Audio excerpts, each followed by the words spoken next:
having issues connecting, and for some reason we're not getting online for some reason.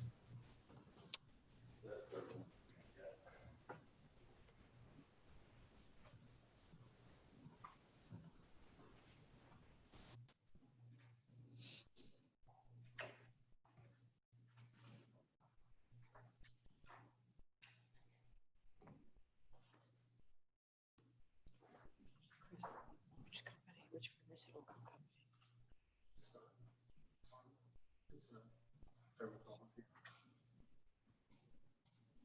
Yeah. Their big product is like a newer version of Accutane for kids. You don't have to take it nearly as long because they cause issues when you're, it's like a new version of that. What's their territory? All through PA to like central PA, parts of Ohio. It's huge. Part of West Virginia. That's common now when you get into specialty drugs like that. Is it overnight? Mm-hmm. Overnight. Not often. But they're not even really doing anything because right. I know it's a very good job. It's been a long time coming. Over a year, right? Yeah. She applied for like 200 jobs.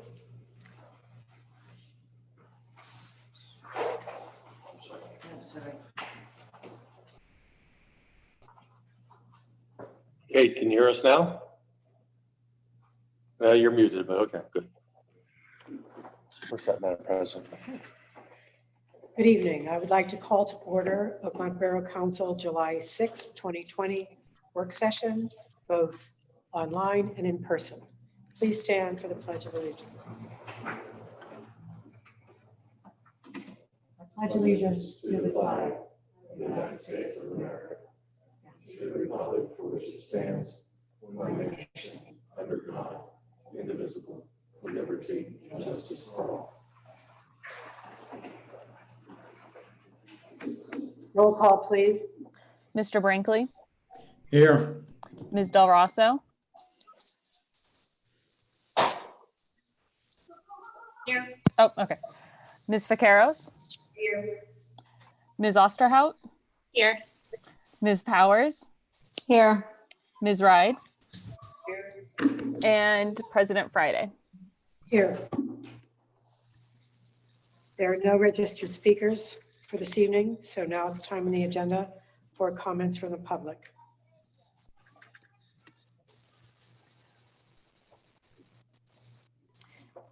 Seeing none, the borough manager will read any correspondence submitted indicating submission to be presented during this portion of the meeting. Any correspondences received in the last couple of weeks have been included in the agenda later on, and we'll go at that point. Thank you. Discussion items. The first item of the topic is Boulevard Project. Have not received any updates. We did inform the Boulevard Project about the confusion over the gas bill from last month that we rectified. It was an overlap. Currently, the Boulevard Project is working with the gas company to find where the shut-off valves are along the boulevard so they can move forward when the time comes, should they win the grant to do the light conversion from gas lamps to LEDs. Kerr Museum, we've received nothing in their monthly report. They may have not had an agenda. FEMA has opened up our applications again, so we'll be submitting their losses for the antique show as well as anything we've incurred so far. Oakmont Library, I draw your attention to an email dated June 22nd from Beth, our library director, talking about the red funding updates and changes. I'd like you to keep this letter handy, especially when it comes to budgeting time for next year. It's there for information purposes only. Recreation Board, we are scheduled, Tony the Skull and I are scheduled to meet with Kevin on the 9th, which is this week, to meet with DEP. Nod your head, Kevin, if you agree. And we will be meeting with the DEP over the phone to talk about the any proposed changes in the Creekside Park improvements, including trail location pump track and making adjustments to the site, even though the grant's been awarded to us, to see what they would find allowable within the scope of what the grant was awarded to us. When's that meeting? The 9th, I believe it's in the morning, 10 o'clock, Kevin? That is also to move the parking lot, correct? That would be part of the project, yes. Which would be the smarter thing to do. Yes. 9:30, Scott. Thank you, 9:30. Yep. Mhm. Under Shade Tree Commission, 2 items. One, the chairman is working diligently with putting together the stump grinding contract that we can release hopefully in the next couple months to remove the stumps that were left from the February through March tree harvesting. He's been addressing some specific inquiries from the borough. And I wanted to let you know that we have come up with at least a temporary solution for the new seedling plantings. We do own a water buffalo, 150 gallon water buffalo on a trailer with a pressure behind it, pressure motor. John Gentile, the Parks Department, figured out a way that we can address at least all the trees right now on Holton Road without affecting traffic. There's a 104-foot long hose.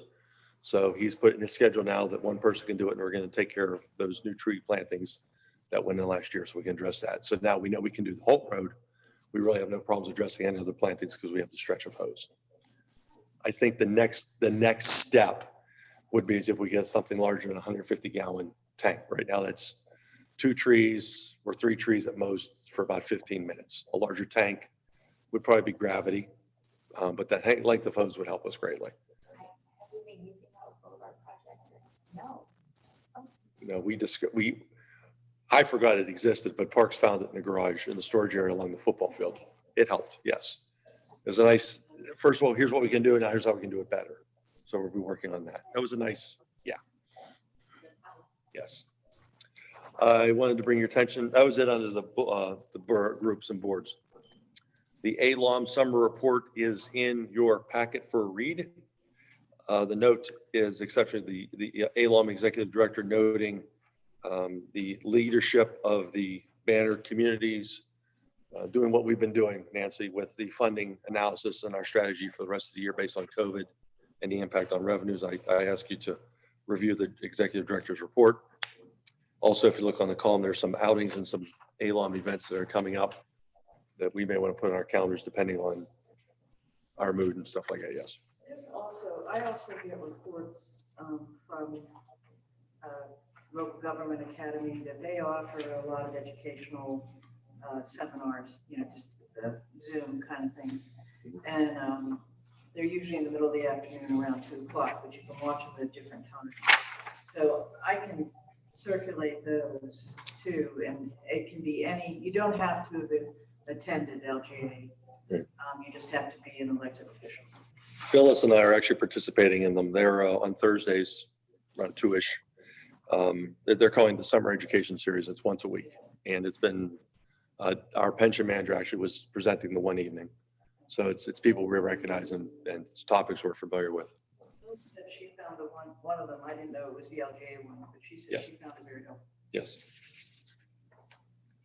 A couple of these ones I want to go over. These are things that the red annual report.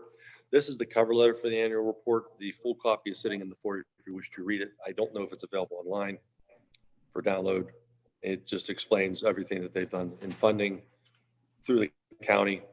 And the breakdown is in detail in the report itself. Next, a couple of things we need to discuss. Council of the Whole is, in this specific example, was a email from Len Kobaki on 126 6th Street. It's something we've been discussing regularly with code enforcement regarding a garage across the street that sits on Plum Streets, but actually reaches all the way back to Valley. So it's a through lot essentially. And we've discussed the gambit of parking situations, which we've determined really are not a situation. And we're also talking about now we've segued into the zoning and when the business began and how the process the borough does issuing certificates of occupancy for non-residential use. And I explained an email separately to you. And something that Kate and I are going to explore further is we don't really, as a history, which can change at a moment's notice, We don't track the move in and move outs of the business community. When an entity leaves, when an entity moves into the same spot, we may do a zoning clarification, but we don't do a certificate of occupancy. They can just do an actual start date. So what They do have to record their. they have to file, but we don't get a lot of turnover in that situation. And this is something that predates a lot of us. At least the business has been there. Now the ownership may have changed, but we've not ever mandated that when ownership changes, it may, been The current owner's been there for over 20 years. yes. So essentially, we have to say, what paperwork do you have to prove that you were there when you started? And what caused them to raise this question now? It's been ongoing since I've been here. It's one of the many code issues we've been dealing with. It's the nature of the business lends to the collection of the material in the business, which is extended onto Valley Street on a couple of occasions. It is a garage. It's auto body repair. They do a plethora of things, exchanging tires, removing tires. The problem is getting rid of product has become a challenge in the industry. For example, the tire collections is done by one entity through the county. He's not going to come out for a handful of tires. He needs an entire truckload to make it worth his while. That's part of the deal. So that has Yes. been one of his problems, is this collection of. The collection and getting rid of the scrap and other things. And because there's a little room on the property where the employees park, they park on the street, and it could be a collection of that. And it sort of segues. It all started with the parking, and that's evolved into, and Chief Forrest told me, so before that, it was an Amco transmission shop. So it essentially was the same business. I don't know, do you know how many years that was? It wasn't long. Right. 3 years. Okay. And It's zoned properly, though. well, it changed. I don't know what it was prior to, but it's now called mixed MXD2, which is a mixed zoning use. And Kate can go, when she's in person, we can talk about this in the next couple of weeks. This may be a legal, legal non-conforming use, meaning it predates the ordinances now. And that's no fault of the business owner, but what we have to do is be able to find that paperwork of when they did start. You usually do say, So would he be grandfathered in if he produces, I mean, we can't go back and make every business retro active to zoning, correct? no, you don't do that. Okay, I didn't. But no, there's existing grandfathering, and if it's a continuation, that's another slope to discuss. But Kate, you can interject anytime you'd like in this. Hello? You're muted. Just had to find that mute button. Okay. Sorry. And no, that seems like a pretty accurate summary of where we are. And anytime you have that pre-existing non-conforming use, it can always be a tricky situation to look at, whether they had legally established the use before the current zoning ordinance. Always takes a little bit of research on everybody's end. And I think that, once we establish that something is a non-conforming use, that could be another project. I know that Scott has a number of them. I don't want to add to his list of really making a list of what are non-conforming uses, because we also want to make sure, they're not expanding, they're not becoming more non-conforming. It's part of that being cognizant of your comprehensive plan and what you were intending with your zoning changes. Okay. So this is something we're working on the enforcement aspect of it to answer Mr. Kolbaki's questions. Peace of mind on the borough from a policy standpoint about existing businesses, and then moving forward with looking at the language of the current ordinance when it comes to certificates of occupancy.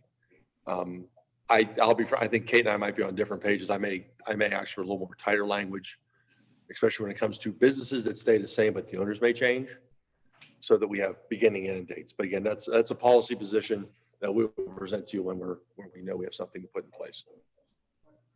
Yes. Does he know where we stand on this? I don't know. In general, he knows we've been doing very active enforcement of the property. We keep reminding through CEA to keep on it if he can get rid of material. As you can see, he's expanded his depth of degree of questioning, specifically about starts and move in and move outs. And that's what the research entails.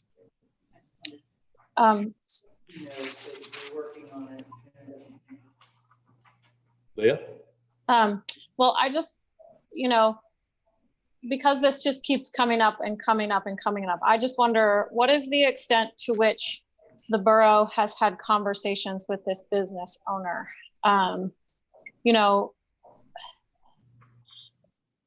there are obviously complaints in the neighborhood and complaints about use. And I just wonder if there's been any conversation about being a good neighbor. If we believe that this business owner is doing the best that they can and they are genuinely trying to be a good neighbor, and if it's worth writing a letter addressed from the borough and council members. You know, I understand we're ticketing streets that are being parked on the, cars that are being parked on the street. It was asked, I don't know, maybe a month ago if they're being paid, and the assumption that we have is yes. But you know, if we've made any sort of like, hey, for the good of the neighborhood, this keeps coming up, we keep hearing about it, and we'd like to see that you're making some effort to be a good neighbor.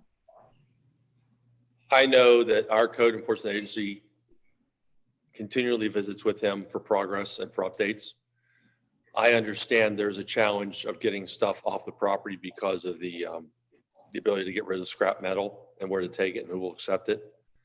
I've not talked to our field inspector probably in about 2 or 3 weeks about the specific property. He's been dealing with other things.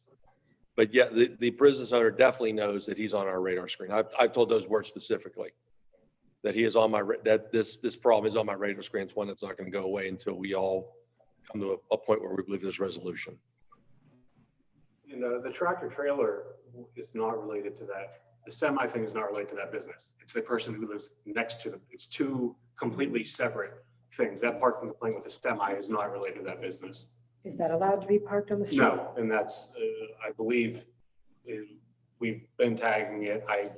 When I've driven by, I've looked, I haven't seen it. And I still correspond with Mr. Kolbacki regularly on other matters, and that hasn't come up, the tractor trailer. So I'm hoping that we're making progress with that. Okay. How much, is it a substantial fine or is it just a regular? It's just a regular, it's all interconnected to something bigger. We'll just say that we're working on it.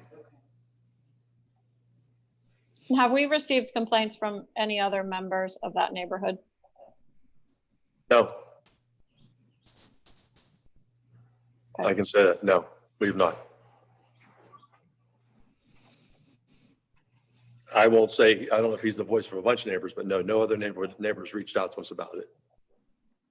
Right, and I guess from his perspective, it might be useful to get some additional neighbors to speak up if they are also experiencing problems. I don't disagree nor I agree. It shouldn't take 10 voices to get something to meet the compliance of the ordinances. But it's the effort. Like you said, he's got to put effort and he's trying, and it'll keep going. You know. So once we come to a determination on where the zoning is, can we just give him the borough's official position? Yes, that when we have enough tangible information to give them in a letter, we will say, these are your inquiries. Here's what the law says. Here's what we know. And here's where we're going. Yes, definitely. There's closure to this. Yes, Gary. Several of them are waiting to get into the YouTube channel. Sorry.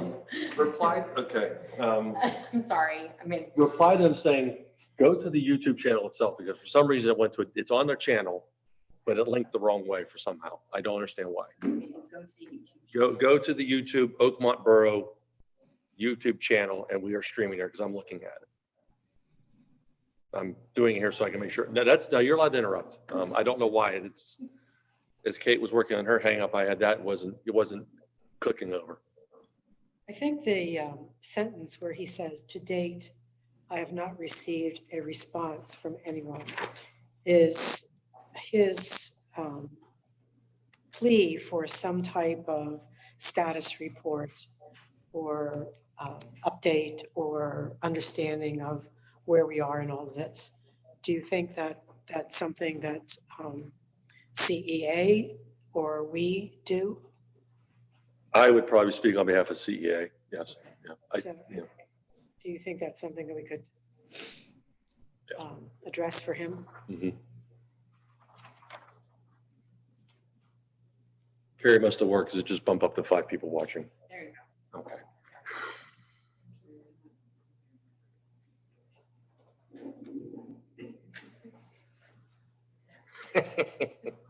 So we will reach out to him and explain to him in detail what we're looking for and where we hope to get our information so we give him a final answer.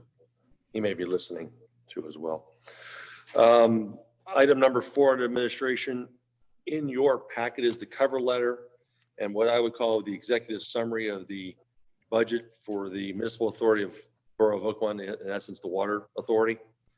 The full document is on file here at the borough if you wanted to look at any specific line item, but I will grant you that's just as exciting as the line items in our budget. So I figured the narrative would be just as good. They identify some of their projects they're undertaking too. Another matter we want to discuss that came as a correspondence, I wanted to say for a separate topic, is Armstrong Way. And if Amber can at least unmute her mic when we need her. As you can see by the email, this resident is the father, excuse me, the son, the child, I said it wrong, the child of the resident, Lisa Dodson. And as you know, we've had a history of video emails of rainwater flowing down Armstrong Way unabated and flowing right into the front porch and maybe even worse. We've at least got to the porch. They asked for remedy. In the 2020 road program, Senate Engineering, and Amber go into detail of what she did with calculations, came up with a pipeless swale to a catch basin or stormwater infrastructure that we own closer to 4th Street. And what I did was I gave you a copy of the GIS map from the county to show where we worked inside the right of way of Armstrong Way. Amber, if you could for a moment, talk about the channel itself and how it was designed and the components that are within it. Sure. So if you recall, this is an item that we had change ordered into our 2020 paving program. So we received complaints from residents during rain events that they were being inundated with stormwater. Then when we went to take a look at Armstrong Way, we realized, the road was graded to allow discharge to enter is it Dodson? Yes. Mrs. Dodson's home. So we went out and took a look and we regraded the road itself. So we regraded Armstrong Way itself to the point where it terminates. And from there on, we created a riprap lined swale to convey that runoff to a brand new inlet that connects to a pipe on 4th Street. So the road has been super elevated to the opposite side to convey runoff to the swale, again, to an inlet that we had the contractor place that connects to your storm sewer system on 4th Street. That was our only option for conveyance. So the watershed, let me say that the watershed is not huge to this road, but it doesn't include very many homes. It just, the street itself is the main component. And the street itself is gravel, although it's been traversed many times. So now it's pretty impervious. And we do have a bit of runoff coming down that road. All the improvements were done within the Oakmont Borough right of way. The swale that was created is lined with what we call riprap. And riprap is just rocks. It's just limestone rocks in different sizes. There are different sizes of riprap for different maximum permissible velocities of stormwater. So that riprap is pretty large. It's R5. The biggest stone size in that area is 18 inches. We chose that riprap because of the slope of the channel down into the inlet that we had to place. So the slope is fairly steep. We didn't want the rocks to move, of course. Riprap is keyed in. We don't just dump it. The contractor keys it in, so it's placed at a 2-foot thickness so that channel never erodes and prevents erosion. So that was what was completed within the borough right of way. We had a problem. She needs to mute now. We had an issue with, yeah, Amber, can you mute real quick? Okay, muted now, okay. we had an issue here where we had stormwater running into a structure and causing problems. This was the best way we could figure out how to abate the situation. The email makes some conjecture. The material is brand new rock. It wasn't taken from another job site. That would be cost prohibitive to take it, hose it off, and put it back in the same spot. It is substantial, but again, this is the best way that we knew from a maintenance standpoint it was going to work and not fail and not plug up the stormwater system by infiltration. I did recommend, and Amber followed up with Tresco, the resident that's across the street from the individual that I was getting flooding has a detached garage. They have a car that's a low-lying car. We did go back and proof roll it some more to push that elevation down so the swale's not as gigantic in front of their homes. They're not scraping. I don't know what to say other than, yeah, it's something new to look at. I don't know, I asked council, our policy is to really keep people's homes from getting flooded in storm events. And this was a way to do it and get it into the conveyed into the stormwater system the best way we could find for that area. Can I ask a question for clarification? The area where they put the stones, is this technically on anyone's property but the boroughs? No. So this is borough property? It's all through the Armstrong Way, yes. Okay. And, one of his complaints is maintaining the lawn. And I guess if it's borough property, is the homeowner expected to maintain the area around the stones? I would not expect them to. I don't think we would be going there every week to make it freshly cut lawn. Amber, Well, what? I I'm guess, sorry. no, I mean, I guess the next thing I would say is there something that we can plant there that wouldn't require maintenance? I mean, obviously it's not going to look like a maintained lawn, but if there was some sort of vegetation you could put in place there. I have a question for Amber. Amber, what was the seating called for? Do you remember? We have a general seating spec that consists of creeping red fescue mainly, but we didn't do any seating in that area. He was able to key in the riprap and only disturb that slope, that little bit of channel width. I don't believe he seeded anything, unless he did on the other opposite side of the swale. But all the work was done within the borough right of way. So maintenance would be the responsibility of Oakmont Borough. Okay. Pictures look like it has topsoil. If It looks like fresh topsoil has been yes. spread. You don't have to do it tonight, but in an email, I sent you a PDF of this email with a copy of the photo. You might want to check to see. It looks like there's topsoil on either side of the channel itself for about, it looks longer on one side than the other. If we have to do it, maybe suggest what we get for seeding. Sure. Okay. And I had is those rocks have real pointy edges. At least at the beginning of it. Oh, yeah. Is there any way we can That's clean that part up? If we own that property, those pointy edges, that I had a concern on. And the dirt on either side of it, sounds like he's willing to cut that grass on either side, even though that's not his yard, but yet he refers to it as his yard. So I'm a little confused what that is. But Is that a paper alley though that goes all the way to 4th Street? Yes. well, no, not all the way forward. Right, no, I'm just saying though. Oh, yeah, the hillside. It Right, is it goes stops. all the way.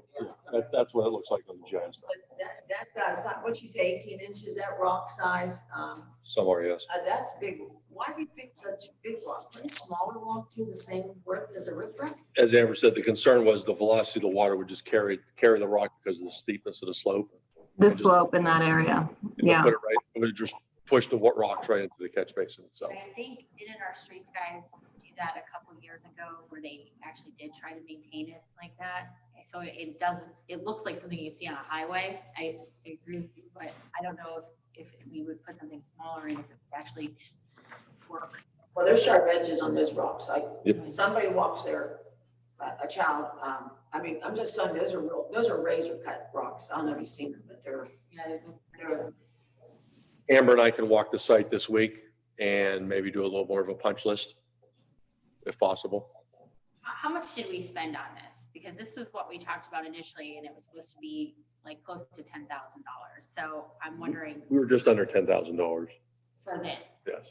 It's gonna probably cost us more to kind of make it safer at this point. Well, we're not going 30 feet down to move rocks, but maybe the initial turnaround area for the cars and stuff.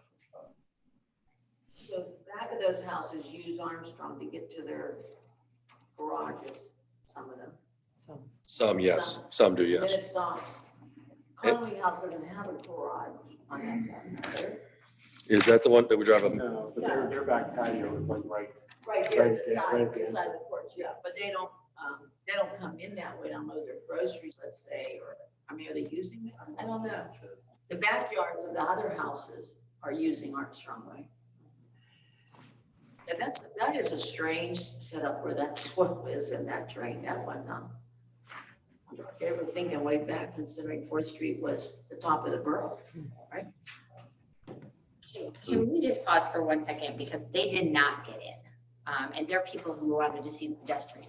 I don't know how we can let them in. Is there a way that we can let them in? There's a couple people that have just, Excuse me for a minute. if you don't mind. Especially because we're gonna be having Chuck present, so.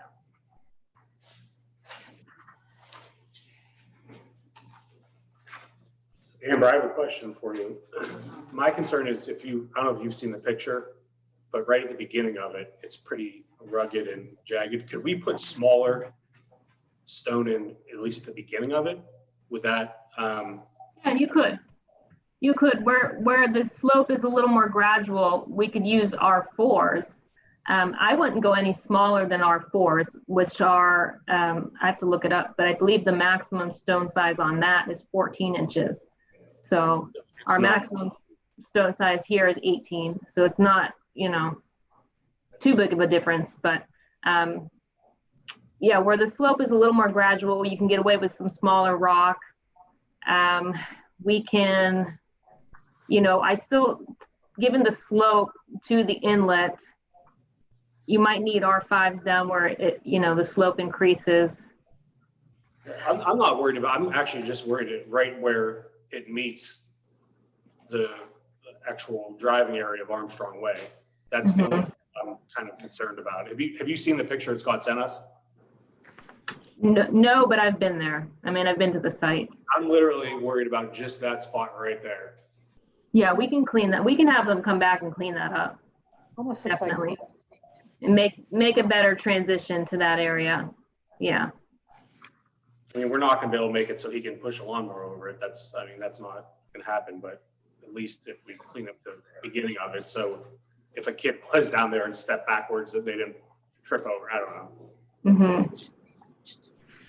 I mean, we can, it's more expensive to sewer that road, of course, to add inlets and piping. I mean, that would be, 3 times as much, but that's an option. And then you wouldn't have the swale. I mean, I'm okay with the swale. I just, Mhm. as long as we clean up the beginning of it a little bit is all. Yeah, we can make that a better transition for sure, up near the top. That wouldn't be an issue. And like Scott said, I can add it to the punch list items. We can do it. We'll walk through with Tresca. Good idea. Thank you, Amber. Sure. Okay. Item number 6, it was a pet project that I had in the back of my mind when I first got here. And when we brought Phyllis on board, I was able to go full swing with it. What we do here in the borough is unique, that every time somebody moves in and moves out, we do a certificate of use for a resident who's leaving, a resident who's coming. So we get that information rather easily. We don't wait for realty transfer information. There's never that initial connection. And a lot of places have large magazines, they have beautiful website pages, fold out maps, all that fun stuff. So this is something we're starting at the beginning as a draft. It's a, welcome to Oakmont information packet. We're still vetting it, we're still drafting it, checking out things, and we want to make sure things are like the text alert system is mentioned, that sort of thing. If you have any suggestions on things we want like us to add, please let Phyllis know. We can. We're making sure things are accurate. So what would happen then is to, as certificates are submitted to Jill for process of a no liens letter, Phyllis will get this information, create a list, and then we'll send them in groups of, however we get them monthly, welcome to Oakmont. And at the end of the month, we'll send this updated list to Pam's to make sure they have the correct information or right information. We'll send it to Keystone Collection to make sure they have the same information for EIT purposes. And just so we have this, and that way it's closing out, and the Water Authority just in case. What we're doing is we're closing that loop on move-in and move-outs that way, yes. I wonder what this last page was. That is what that is. That's the new resident list. That's the example of what it would look like. This This is the internal use. This is internal use. This is internal use, exactly. It's what you would use as people moved in and moved out, and sort of keep track of them that way. Yeah, good work. I like the information. Say? Well, it's a quick grab is exactly what it is, yes. I didn't even know you were doing that, but as soon as I started, I instantly knew what it was. So I think anybody new moving here will be able to Good. figure that out as well. Good. Thank you. Phyllis, thank you. Good work. Yes. Yeah. Thank you. Another dream coming true. Thank you. I do want to move on to item number 7 now, and Kevin will get him to unmute his mic. In your packet this evening are the bid results for Plum Creek Watershed Group Phase 2 bank rehabilitation and gravel bar removal in Plum Creek. Your packet includes a letter from Banks and Engineering recommending the contract award, the tabulation of bids behind it. And I did also last night, I gave Kevin a copy today, is the a summary of the grant itself, explaining what the contract is for this project.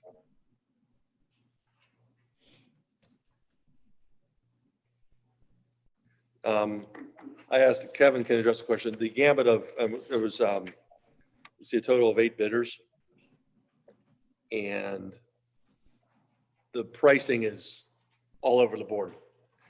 And I asked Kevin, I said, well, Kevin, be prepared. This answer is why is it all over the board? And C Crump is awfully low compared to everybody else. So Kevin, if you just want to explain your history about them and the company. Yeah, sure. They, Crump was also the low bidder on phase 1 of the project, and they successfully completed the work down there that we're kind of extending off of. So, they're very familiar with the job site, being that they just worked there, and it is, a little bit under what the estimate was. Why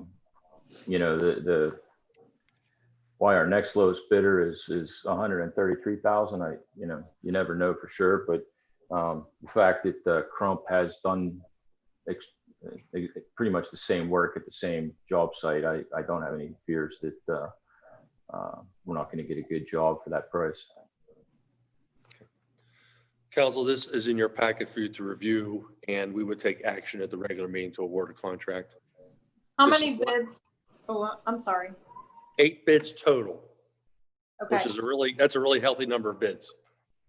Yeah, I mean, that number is so low compared to the rest of them that it is like, to me, it's a little bit concerning. And I did have a conversation with someone else who bid the job, who couldn't believe how it was possible to do it for that little money.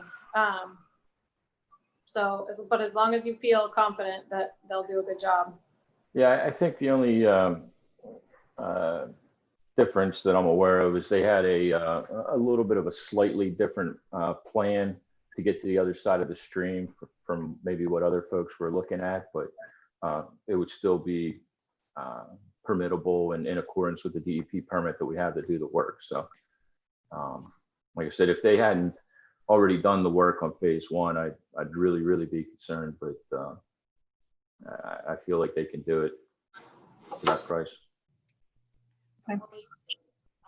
Will you be maintaining and checking on this job? That's my concern too. I mean, it is under, but who will be following up with that? Certainly we can do that if that's what you want to do. At a minimum, I would be checking on that before recommending any payments, but if you want to go so far as full-time or part-time inspection, that's something we could also consider. Do you recall if on the first project they did, were they an exceptionally low bid on that one too? I no, I don't recall how much lower they were, but I think their price was about the same as what it is here for phase 2. And phase 1 was done to your specifications and satisfaction? Oh yeah, and it held up very well. Evidenced by the flooding from last summer. All the riprap there along the stream bank is still where it was originally placed and not causing any problems. So yeah, they did good work. You referenced that some of the other contractors were solving a particular problem in a different way. Yeah, that's just, there's a little bit of work on the opposite side of the stream. So you need to get your equipment from one side to the other. We have a permit to put a temporary road crossing across the stream to move the equipment over. So just the way they were going to construct their temporary roadway was slightly different, but nothing unacceptable or out of the way. I think they were just looking to use some like steel beams to get across instead of dumping a bunch of rock in the stream. Do you think that was the reason that the price was so high? That's the only thing I can think of. I don't think it's that much of a difference, though, to be honest with you, as to why there's nearly $60,000 difference In the next closest bid? Yeah. And are we required to take the lowest bid with this? It's a grant. Yeah, the lowest responsible bid. State. And like I said, being that they did a fine job on the first one and didn't have any problems that I'm aware of, I would say they fit that definition. How much is this grant for? Remind me again. Is it in the packet as well? Third page. Yeah, I think, what is it? 106,000. I have it here somewhere, but Yeah, our estimate for construction was 85,000 originally when the grant was applied for. There's been some slight modifications to the work that was proposed versus what's being bid, but that they're in line with what the estimate was. Okay, that's more reassuring. Yeah. It seems like they're the closest to the estimated cost. Oh yeah, by far. I don't have a real good answer why no one else was closer to it, but That answers my question. Yes, It's closest to the. he's closest to the engineering estimates. Yes. Okay. So again, we will see you, we'll see this topic next week's regular meeting for action. Kevin, you can go if you choose to, or you can stick around with us. okay, thank you. Good night, everyone. Good night. Let me write the 2 additional. 1 second. Lines. Under managers item number 8, there are 2 items I wanted to bring up that I didn't know how to write them, so I wanted to say there's additional items. First of all, I need to apologize. It's nothing major, but we had a meeting last week with the pedestrian committee to review the Worcester traffic study and how we were preparing for this evening's meeting. And in that interim meeting, when we don't answer other people's emails, I had an email from Nagel doing the running track saying, we're coming to do survey lines, we're here. And in that interim, we had to close the park and we did not have the ability to do a notification to the public. And there was some grumbling on social media and I just thought, no, it's a staff controlled entity of the borough. And I did not read the email because I don't read emails in front of other people unless it says your pants are on fire and I have to. And I want to, we told Nagel that you've got to give us more of a warning because we do have to do an alert system. So the only step left in the running track will be line striping, but we want enough time to tell the public that the lower end of the park would be closed for some time. And we did not get that, unfortunately, for the site surveying work. The second item is something I want to discuss that's been popping up lately is, and I'm not looking for counsel for some more historical perspective, parking along Allegheny River Boulevard. There's been some increased chatter to our offices as well as on social media that things have changed, or that we're not allowing employees and employers to park right in front of businesses along Allegheny River Boulevard. And the synopsis of the history I've collected from all of you is that essentially there used to be no parking limitations on the boulevard. And back when transit was a bigger thing, commuters to town would park along the boulevard all day and go to work, and there'd be no parking for the business community. So we created a 2-hour parking limit. And we thought it was great, but then the business community came back and says, no, 3 hours would be nice. And we increased it to the 3-hour parking limit with some other restrictions on some of the side streets. Well, beauty shops take more than 2 hours. I understand that. I do. I do. That's what I think. I'm a barber shop at 20 minutes. Yeah. I'm done. More than 2, that started happening. Dave probably really knows the history, So, because he would have been enforcing. and I will have him interject after I give this. So essentially it's, we're getting this crux of what becomes a problem. It's not really been a problem. The only change happened is COVID happened. Now that the complaints you're getting are, why can't we park all day in front of our business? Why can't I park all day in front of our business? Let the employee, why can't an employee park there? And my only response is, I'll segue. You don't go to a grocery store and the employees at Johnny don't park in the front spots. They park furthest away. Shopping malls are the same way. The employees park further away to the customers. And because the goal is to have that 3-hour changeover where customers come in and out, because that essentially is our parking lot for this. I thought the employees were encouraged to do Allegheny Avenue at one time, and that the customers do Allegheny River Boulevard. Wasn't that at one, isn't that kind of? And all the upper streets and Right, to general keep that for public, the customers. employees are only walking in and out once a day. Right, for the right. most part. That's what I thought at one time, that was for them not to park in front of business, to take customer spaces. I know on the radar things, when I talk to the police chief, it's parking tickets it's routine practices.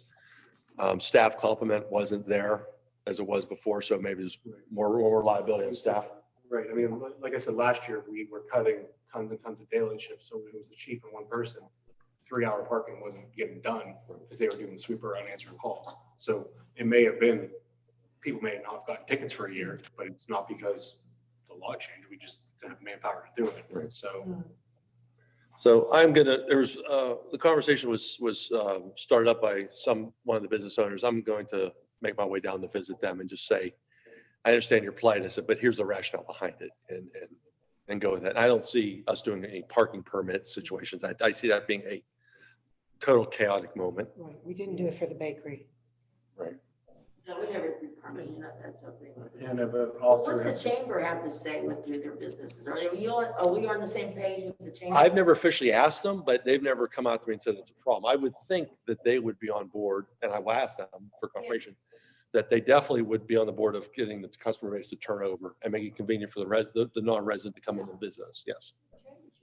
Part of that. I think they would, yes. And I think if we were going to change any other way, I think they'd be very disheartened about that anyways.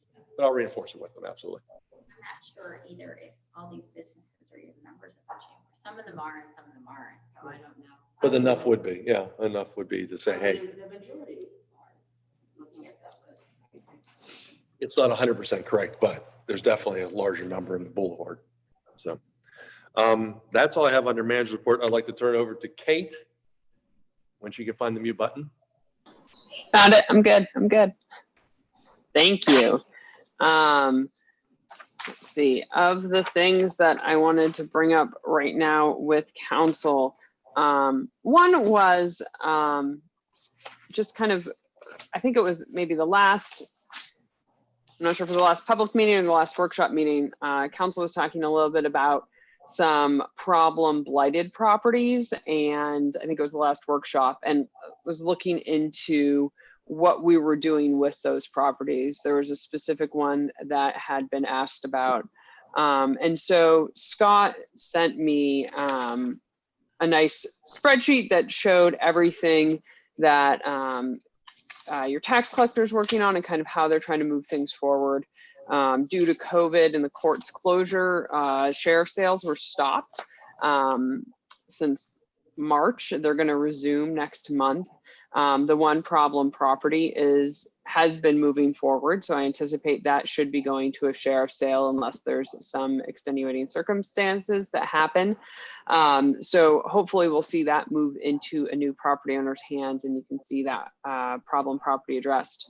Well, looking at the list of tax delinquent properties in the borough, I did notice that there are a number of vacant lots. And your tax collector has determined that the majority of these are uncollectible. It's just hard to force that vacant lot through the sheriff's sale process.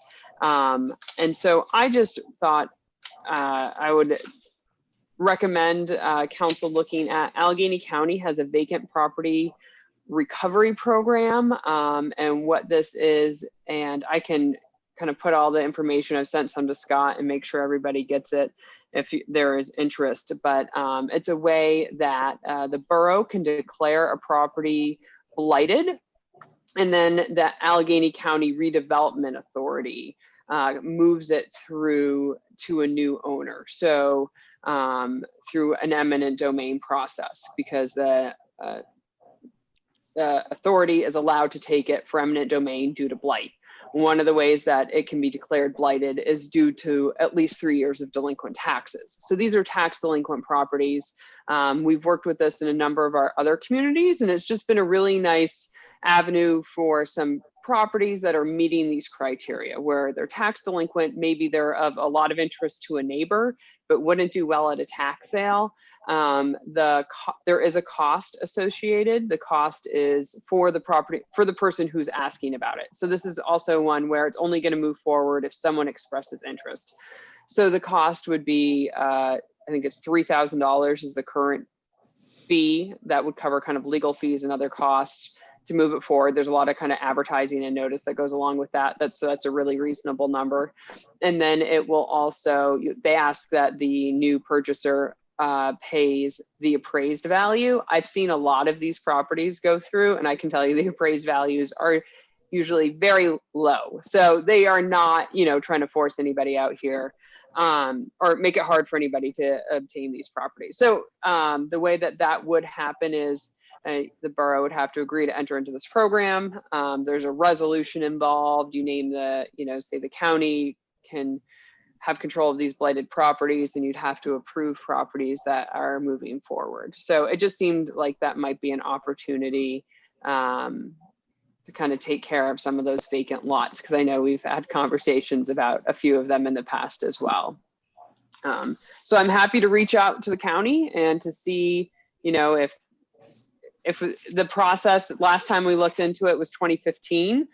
We did talk to the borough about it at that point, but it's a different council now and a little bit of different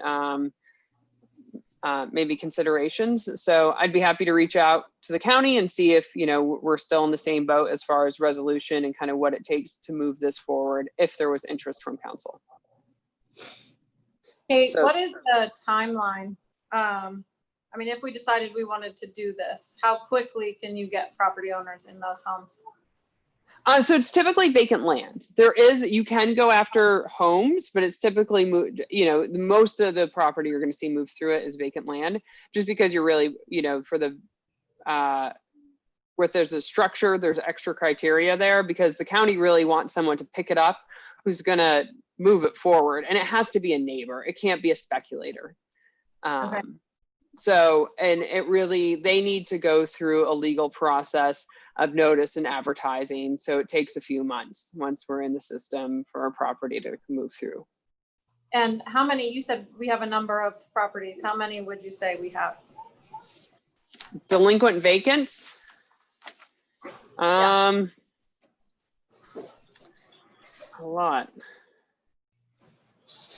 If I can interject while you're looking, Leah, Yes. the list that Kate is referring to, I could put it on Dropbox.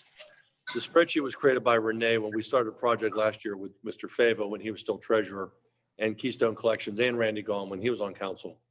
It lists every delinquent property that we are aware of in the borough based on collections of property taxes. And then Renee does active toggling on it, so you can differentiate and identify which parcels are vacant, which parcels have never paid taxes, parcels that have paid county taxes but not paid municipal taxes, parcels that have paid school district taxes but not county taxes or school. So I can put that in the Dropbox and send everybody a hyperlink to look at it. It is, if you looked at the budget, said we were almost in six figures of delinquent property taxes that we knew we were never going to collect, but it kept showing up. And we said, why are we putting in the budget number? We know that's not going to be realistic. Let's get it out of there, which spurred this study that Keystone helped us do. We did it for 4 to 5 months last year alone to do it. Some of the parcels that Kate, I don't know which ones are which, but I do know some neighbors have already inherited based on putting in driveways. But still our property, if you clicked on the tax map, those are ones that we would go back and knock on the door and say, there's a process if you really like to use our property for a parking lot, and go from there. And that's, I can do that. But first I'll do is I'll put the file in the Dropbox for you to look at. It is substantial, but once you get to click the toggles and stuff, you'll see what's out there. Some we have pushed through sheriff's already based on the valuation of the property and the condition of the property, and we're waiting for results on that. But we have done, I think, 1 or 2 already last year with Jason at Keystone Collections. So there's nothing that we can do then, Kate, for a home that's vacant and has been for years? It depends on the home. It depends on a lot of the circumstances.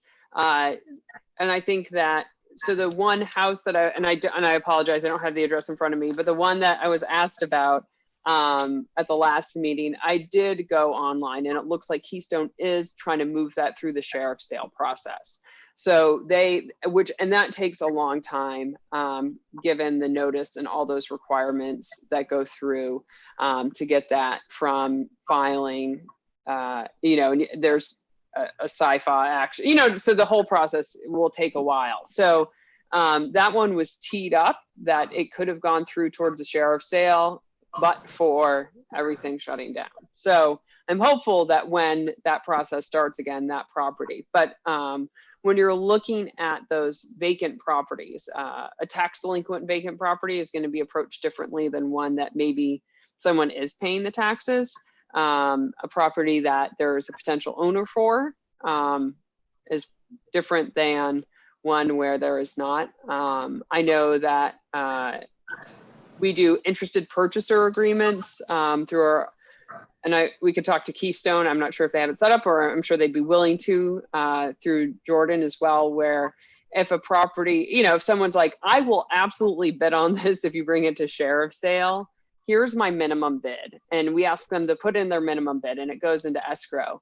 That's still a public bid process though, and it would go to a sheriff's sale, but it's a way to have someone say, like, if you don't think this property would move, we'll move it, because it is a process to get anything through that delinquent tax sale process. And there is upfront money that's put into it. So Keystone and the borough would prefer to see, if you're going to put a property up for sheriff's sale, that it sell. So that's a little bit of a guarantee that it will sell. And then there's just, some aggressive code enforcement that can also happen if there is just a property owner who is not maintaining. Okay, thanks. Sure.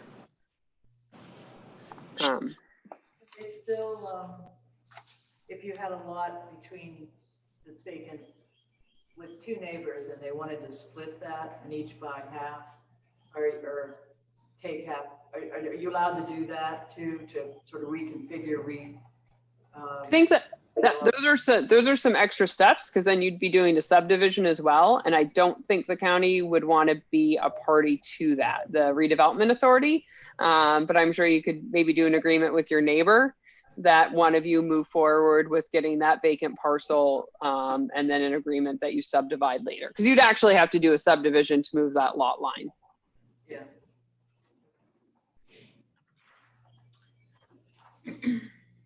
So that was my info on the vacant property recovery program, and happy to move that forward if there's interest. And then I also wanted to note, we're still moving forward on the Chateau Beach property with Brentag, working on getting a deed recorded. Once again, we're back to waiting to hear from Brentag. So I'm hopeful that I will hear back from them soon so that we can get that deed. We have the deed pretty much drafted at my office.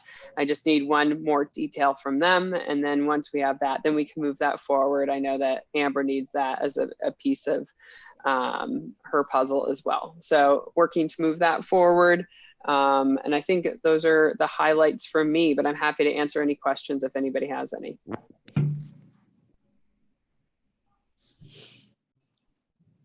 Back to the blighted property. Mhm. So for us to go further on this at the next meeting, would we need to at least do a straw vote to show any interest in doing this, or how do we proceed at this point?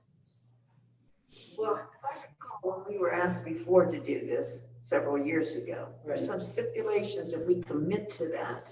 That's what I thought too. And that's why we hesitated and didn't commit. Because a percentage has to be blighted, if I'm not mistaken. Do you remember that, Kate, or know what we're talking about? There was something.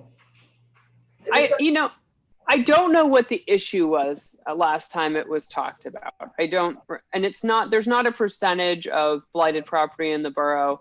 The way the county breaks it down is there's a income threshold for low income communities. It's a lesser fee that's paid to the redevelopment authority because they have other funding for that. And so, that's one distinction, but otherwise, you're just allowing the county to move forward on these. I had a vague recollection that there was a concern about somehow being advertised as blighted. Well, is that what you're remembering? A commitment would put us in this category, and we weren't sure if we wanted to go to that category. If I remember, we hesitated. Yeah, so I think that, and I'm not trying to sell this, this isn't my program. So, I totally understand if the borough's not interested, and I think that's fine, but I just think it's a useful tool. And I don't think it makes the borough labeled as blighted. And give me 1 second. I'm just trying to pull up. They have other participating municipalities, a number of which. Hey, Kate. Yeah. While you're looking, what's the cost to the borough to do this besides? There isn't one. That's the other nice thing. There's no cost to the borough. I think one of the fee thing, it was, I do think one of the big advantages to this is we do have all these pieces of property that are not cared for and that are detractors from the current owners on the neighbor's side, that it would just make their lives nicer to have that property part of their own. Well, maybe last time neglected. Yeah, maybe last time we didn't have enough properties. Right, and maybe now there's an increase, so that could be, maybe we didn't have enough to. I know there were people who had issues about it. I mean, because I know that so there's two programs, and one is the standard program, and then low to moderate income areas. And the standard program includes Bethel Park, Marshall, McCandless, North Fayette. I know we've done a number of these out in Collier. We represent Collier Township, Edgewood. There's a lot of municipalities that participate. And I don't think that it necessarily means one is blighted. But I think it is a way to give, it really just, I think, gives residents an option to move forward on those properties, because it's hard to otherwise do so. And it's hard to move a property because when you do the sheriff's sale process, you're not moving it to a specific owner. So even if, the borough decided, yeah, let's push this through, I think that's, the sheriff's sale properties tend to sell for a very low value. And so you can't control the buyer. We do something like, I know Pittsburgh has a side yard program that any neighbor on a lot can put in to basically absorb it as part of their.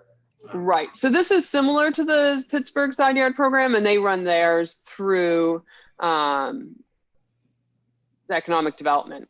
Right. They do all the work themselves as far as liens and title work, like all that. They make sure the property's free and clear before they even pass it on. So I'm sure there's some cost. Do you recall? Right. And that's what the county's doing. It's just doing it for everybody but Pittsburgh. So Pittsburgh kind of has its own side yard program. And I think part of it is, one of those, like, the side yard program makes it sound like you're just kind of picking up vacant parcels, which I think is what Oakmont would be doing. But that's not necessarily the way it's used everywhere. So Kate, when we did this with West Moorhead, do you recall when he came in about his property being next door and he was actually putting a retaining wall on it, but it wasn't his property? It was kind of like a vacant property that, you know, he was still waiting. So Oakmont has properties that are owned by individuals that are just tax delinquent, and like someone had this side yard and no one ever paid taxes and no one knows what to do with it. And then there's some properties that are owned by the county and the borough and the school district, and I can't remember which his was. I think it was owned by all three. Yeah, his was Right. So when it's owned by the taxing bodies, there's a different mechanism for moving that forward. And so there's a strange number of those, I would say, in the borough that are taxing body owned. And so we can work with the county, and I'm not remembering why his didn't move forward. Sometimes, you know, there's right of way, sometimes, you know, there's different reasons why, because we've had some other inquiries when, you know, the borough said, no, that's too close to like maybe a property we were interested in using for a park. Like, but there is kind of a mechanism in place through the county. Sometimes it's nice to lean on the county because they have more of the framework in place. They have the redevelopment authority. They do a lot more of these. They have those templates ready to go. Thanks. Sure.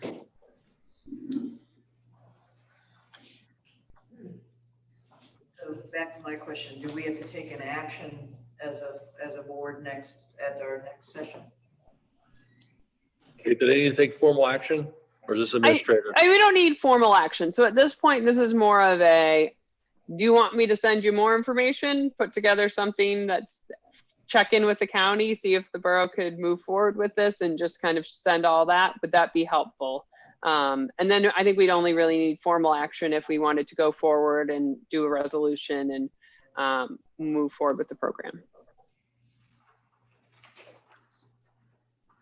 And I can see those on Zoom much more clearly than those who are all there in the meeting room. So Unfortunately, nods don't transfer well, but yes.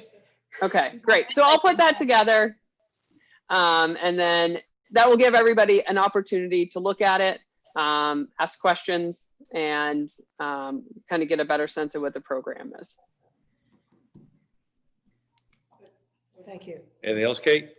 That's it from me. Thank you. Any other questions for solicitor for now? No, okay. Finance.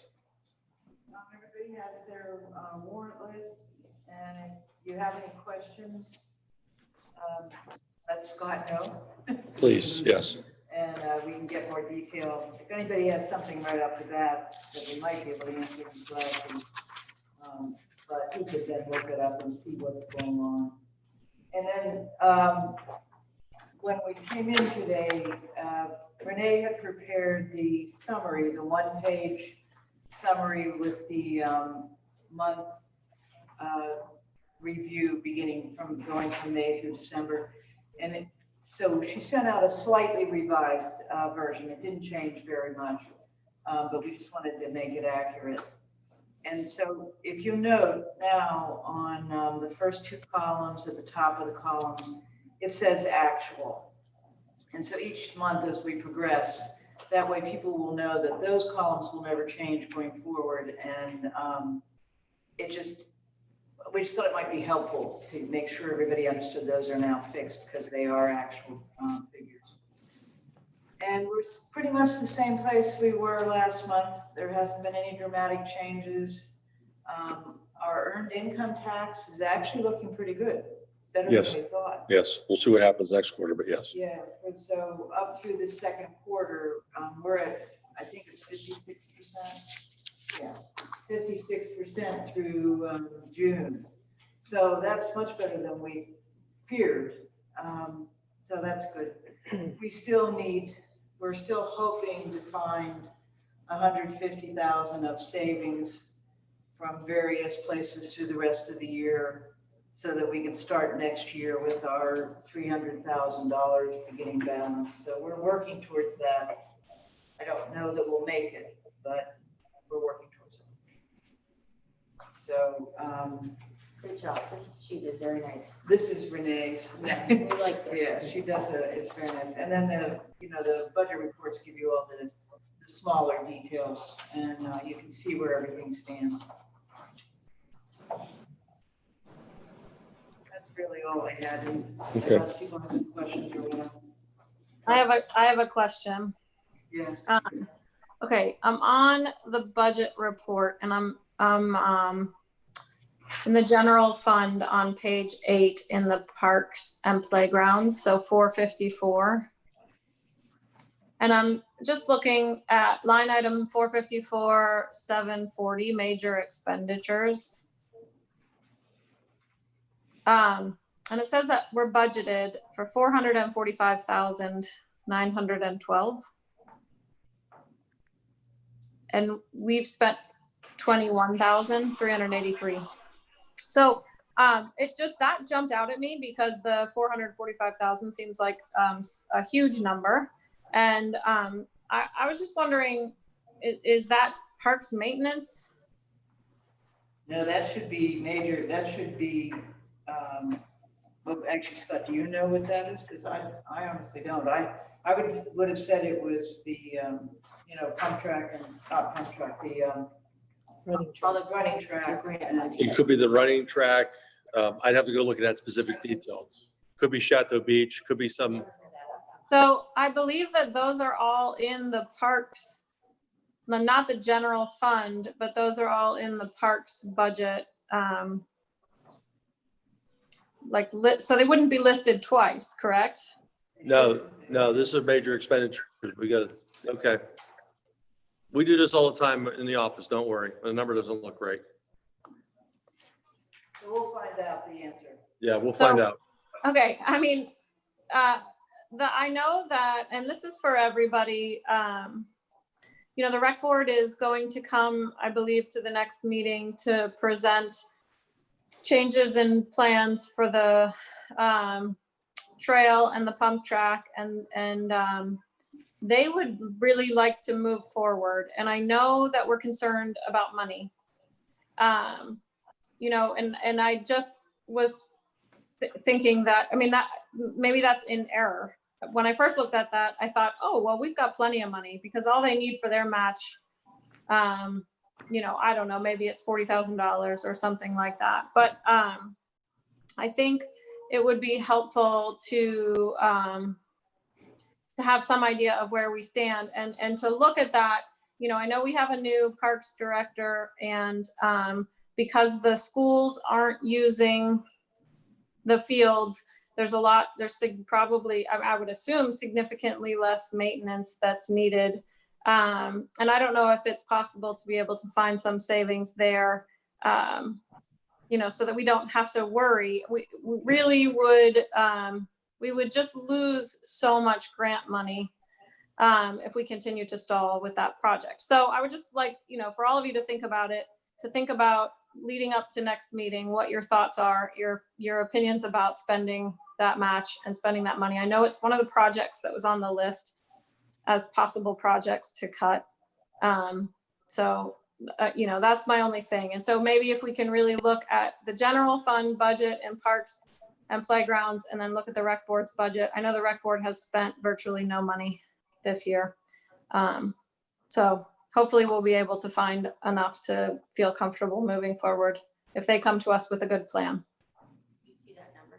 Okay, so we'll clarify that and give everybody some kind of summary so that everybody's comfortable knowing what's available. There is also still that line item in the planning and zoning, which is 414, that says that we've spent 21,000 on the comprehensive plan. And I'd still like to get an update on what that is.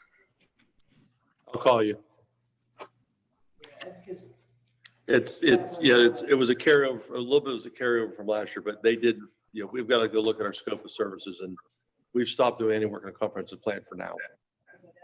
Yeah, we've stopped. We've stopped that. We're not going to visit that until the end of the fourth quarter or beginning next year. Okay. Yep. Just so you know, under 7, we're going to double check all the specific line items in the QuickBooks But in the budget that was passed, the adopted binder and narrative, you will see under 454,740 was the Plum Creek Phase 2 project, which we just talked about before with Kevin from Banks Engineering, the running track project, and for some reason, we threw the ARB wall rehabilitation project in there as well. That's in a green bar. If you ever if you find your original budget narrative with the pretty cover and everything, it's in there on page 7 of the general fund budget. But I'll And double so that's grant. That's grant. That big number is grant money. Those are grant expenditures, right? That's expenditures, but only spurred because of grant projects. In fact, all 3 of them are, yes. Yeah, that number is big. We've gotten a lot of grant money. Right. The revenue going, the 454 is an expenditure, and it's big because those are all backed by funding mechanisms from the Commonwealth. So yes, Okay, that makes sense. I'll do the math back. That sounds familiar. Thank you. Okay.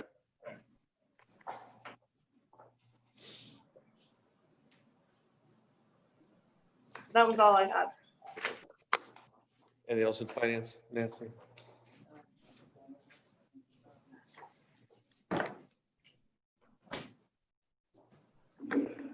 You do or don't? I'll wait.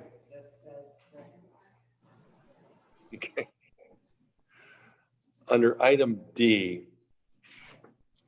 we're now in community planning. Planning Commission did review a sketch plan of a project that's proposed on the former Macero Mansion up on Holton Road, next to the Presbyterian Care Center. It is being, the idea is a concept of 12 patio homes of varying sizes. It's, you know, if you do an aerial photograph, the floor area matches most of the area around it except for the mansion row. The developer is applying to the zoning hearing board for 2 setback variances. We won't see anything at the planning commission or council level until the plan is ready for official submission, meaning engineering drawings, and Amber's firm will be taking care of that review for us when the time comes. Off by heart, I don't know the name of it. It's not one I've heard of, but they specialize in patio home neighborhoods. What's it? Laurel, I think it was Laurel Development. I believe Laurel Development. The niche market is going to be the empty nester market. It would be the first or second home for an individual, depending on where they're coming from. It would be, there is connectivity to the golf course along Holt Road. So it'd be somebody, you know, golfs here in the summer, lives here in the summer, and snowbirds. But again, sketch plan review, early onset, but they did review it. We're expecting probably something in August or September. Is it all single? All single family. Not like the 2 built together or anything like that? No, all single. Yep. Property that's adjacent to the Presbyterian home lots.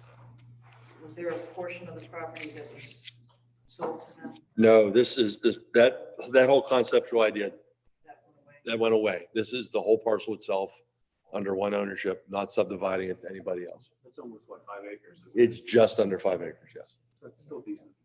It's still actually, the gentleman eventually, when you see him, will give you a song and dance routine as he's supposed to, but essentially it's still less than the density that's allowed. It's still less than 1 unit per acre. It's still less than the units per acre requirement after they're done even developing it.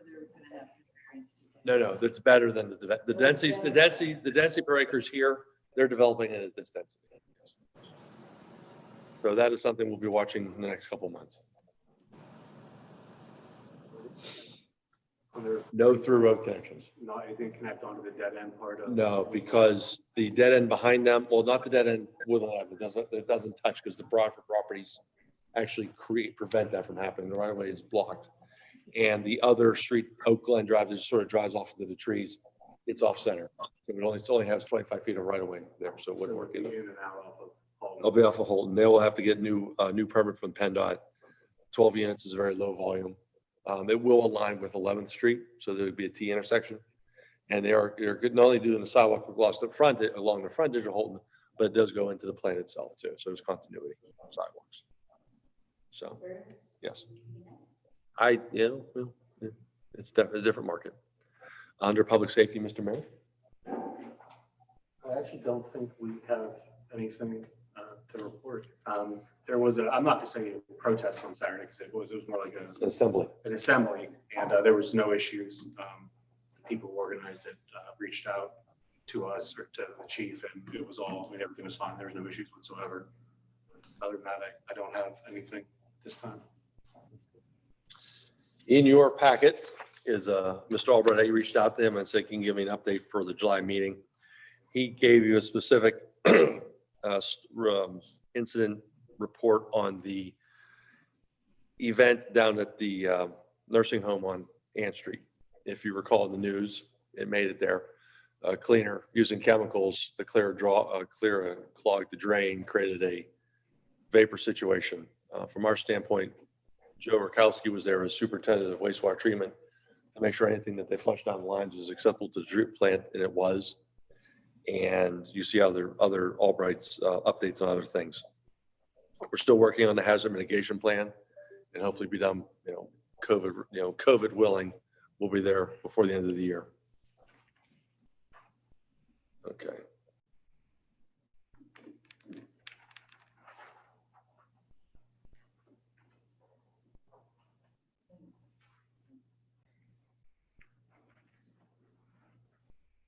All right. Okay. Somebody just sent an email about the link. We don't know what happened with the link. We don't know what happened. It didn't went live. It went totally different direction. I don't know why, but it's still. I got a message and said they were in. So. Okay. It's still on the YouTube channel and it's there. I just don't know why it didn't take the most direct route for some reason. So I apologize for anybody listening online. It took time to get there.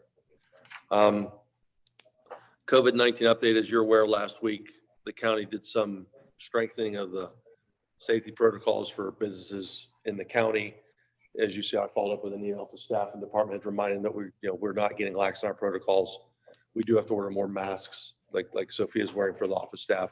I've encouraged staff to go out and maybe purchase their own if they want. That way they have them in different places. Target selling them for $4 a pack for 2. So we're still maintaining any visitors that come to the borough. We prefer them to do it by email or telephone. But if they do come to the building, that they be prepared to be wearing a mask, especially in areas like our conference room, stuff like that. So as the state health department comes out with any new directives or anything from the Allegheny County Health Department, obviously we'll be following suit too. The restaurant. We've had one that did a permit application because they're using offside parking along the sidewalk. Everyone else seems to be using their own built-in parking lot areas that they have, and no one's really attacked the use of using the streets yet. We'll see what happens. Now, of course, we were prepared for it. And then the county said, guess what? You're stuck can't do it again for at least a week. So we'll see what happens. So, but we're keeping an eye on that too for the commercial community as well. Did we pass that? Did the chamber let all their members know that was an option? It was passed on to them and they did a blast. And I followed up with a clean email PDF copy for anybody who wanted it to. So yes, they did. I'm going to move now to Public Works and Engineers report. Amber. Good evening, Council. Can everybody hear me? Yep. Okay, great. We have some things to talk about tonight. So let's start with item number 1, the Plum Creek modeling. I'd like to give you an update on that. We've been working closely with the Army Corps, and our last meeting with them, they offered some suggestions for how to improve our model. So we took their suggestions and we implemented them. And the next step is having them review our revised model, which they have agreed to do at no cost to Oakmont Borough. So we're just going to continue to operate under our current agreement with them. And we will be emailing and conducting Zoom meetings once Senate submits the revised model to the Army Corps. And I don't expect it to be a very, I expect it to be a very quick turnaround, meaning that they have the staff available to look into this right away. So as soon as we send them the revisions, they will confirm that we've implemented their suggestions correctly. And once that is complete, we will be putting together a report for council to view. And that report will have engineering recommendations in it for how to prevent flooding in that area. So it's certainly a work in progress, but we are making progress. Can I ask you a question, Amber? Can you- Sure. So I talked to the Commons today, and I've been down there a lot, asking a lot of questions.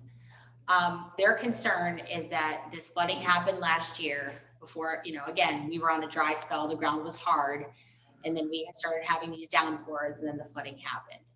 My concern is that we haven't done anything, that could prevent it, and they're in kind of panic mode about it. They're again saying to me that they'd be willing to help out with the financial piece. There's trees that need to come back down in that swale, putting a berm up, like the things that we have talked about and the solutions that we've come up with. Although I know we're in a holding pattern with them, but again, we're right on the cusp of when it happened into next week. So I'm just worried that we just don't want history repeating itself. So are we set on waiting?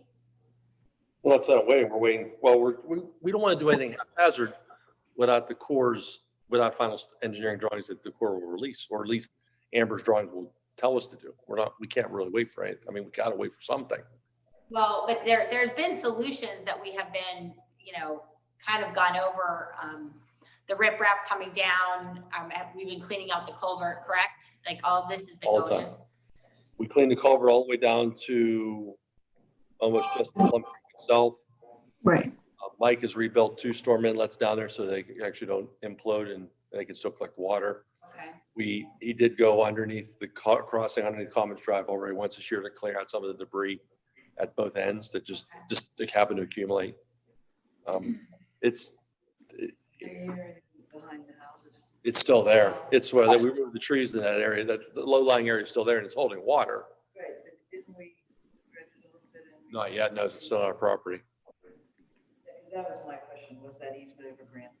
Not yet. No, we didn't approach it. I didn't have anything to give them about how much we needed, which is the core study, which is with Amber. That's, yes. And I understand, Amber, you're working very hard at this, but I think that you want the answers too, because too late is too late.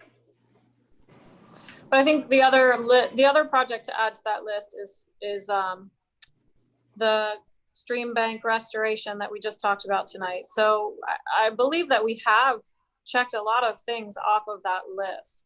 Like Amber, I don't know, I know that one of the big suggestions when you were doing the modeling is to raise the railroad bed, and without knowing all the details, to me that seems like a project we're not going to do anytime soon, because I think it's going to be cost prohibitive. Do you have ideas for other small projects that the Army Corps of Engineers is checking on, or is this just making the model and then you'll look at those projects? So there are no small solutions when you're talking about structures built within the floodplain of Plum Creek, that is a 26 square mile watershed that certainly has the capability of conveying a large amount of water, of receiving a large amount of water during a 100-year storm event.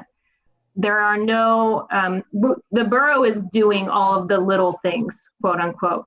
The borough, the public works is maintaining inlets, they're maintaining storm pipes, they're CCTVing those pipes, they're opening them up. We've cleaned out all the culverts. We've basically ensured that our system is operating at full capacity in that area.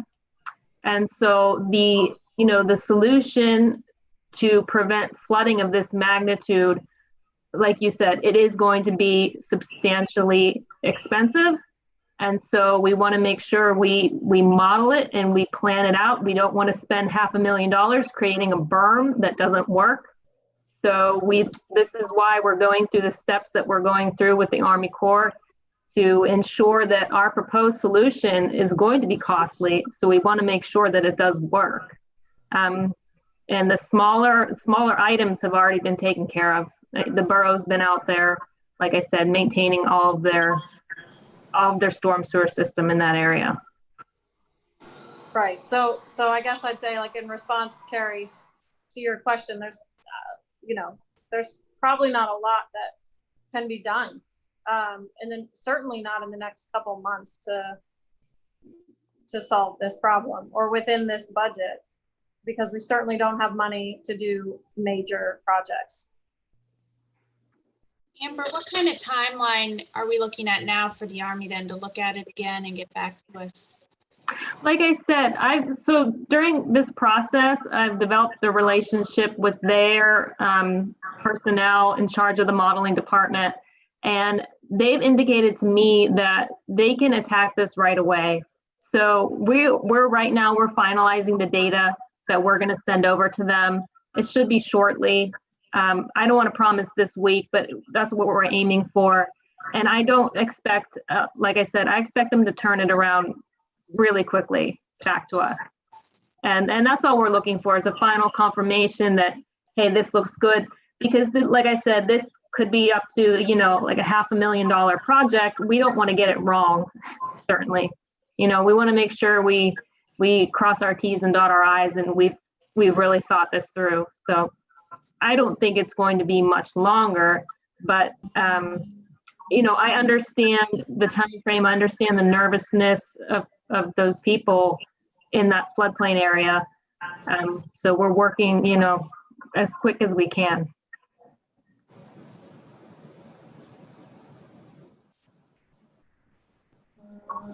Now, before I move on to the next item, does anybody have any other questions concerning that? No? You can move on. Okay. Item number 2, Senate conducted 2 site inspections just to make sure that proper ENS controls were installed and the slope was stabilized and all of the grading was complete. And we did notice that ENS controls were installed, they are functioning, and we anticipate that as soon as the grass grows, so the standard is a 70% perennial vegetative cover. As soon as that is established, and Senate, will determine that at a site visit, then we'll issue a final letter, and that will be the extent of the borough's obligations with this project. I want to skip ahead to item number 7, which is the Riverview Park revised PCSM calculations. This is a project that's been on our list, been on our radar for some time that we haven't really discussed with council, but we will be submitting probably tomorrow revised calculations to the Allegheny County Conservation District at the borough's request. What happened down at Riverview Park, the developer who did the improvements around the track area did not follow the approved post-construction stormwater management plan, although he did implement a plan of his own. So the bioretention areas that were shown on the approved plan did not get constructed. However, in their absence, a larger bioretention area surrounding the running track, it's on the inside of the running track, did get constructed. And because of the size and the magnitude of the bioretention area that was built, it more than covers our required infiltration volume. So we just have to submit the revised calculations to the county, and then they will be able to close out that MPDS permit. That's the goal here. We want to get our permit closed out, and so that we could, officially move on from that project. I know that's something new. Does anybody have any questions regarding that? There was switchback grass, I think is what it's called, that had been originally planted as part of the plan, and then I believe removed. Are we okay the way it is now?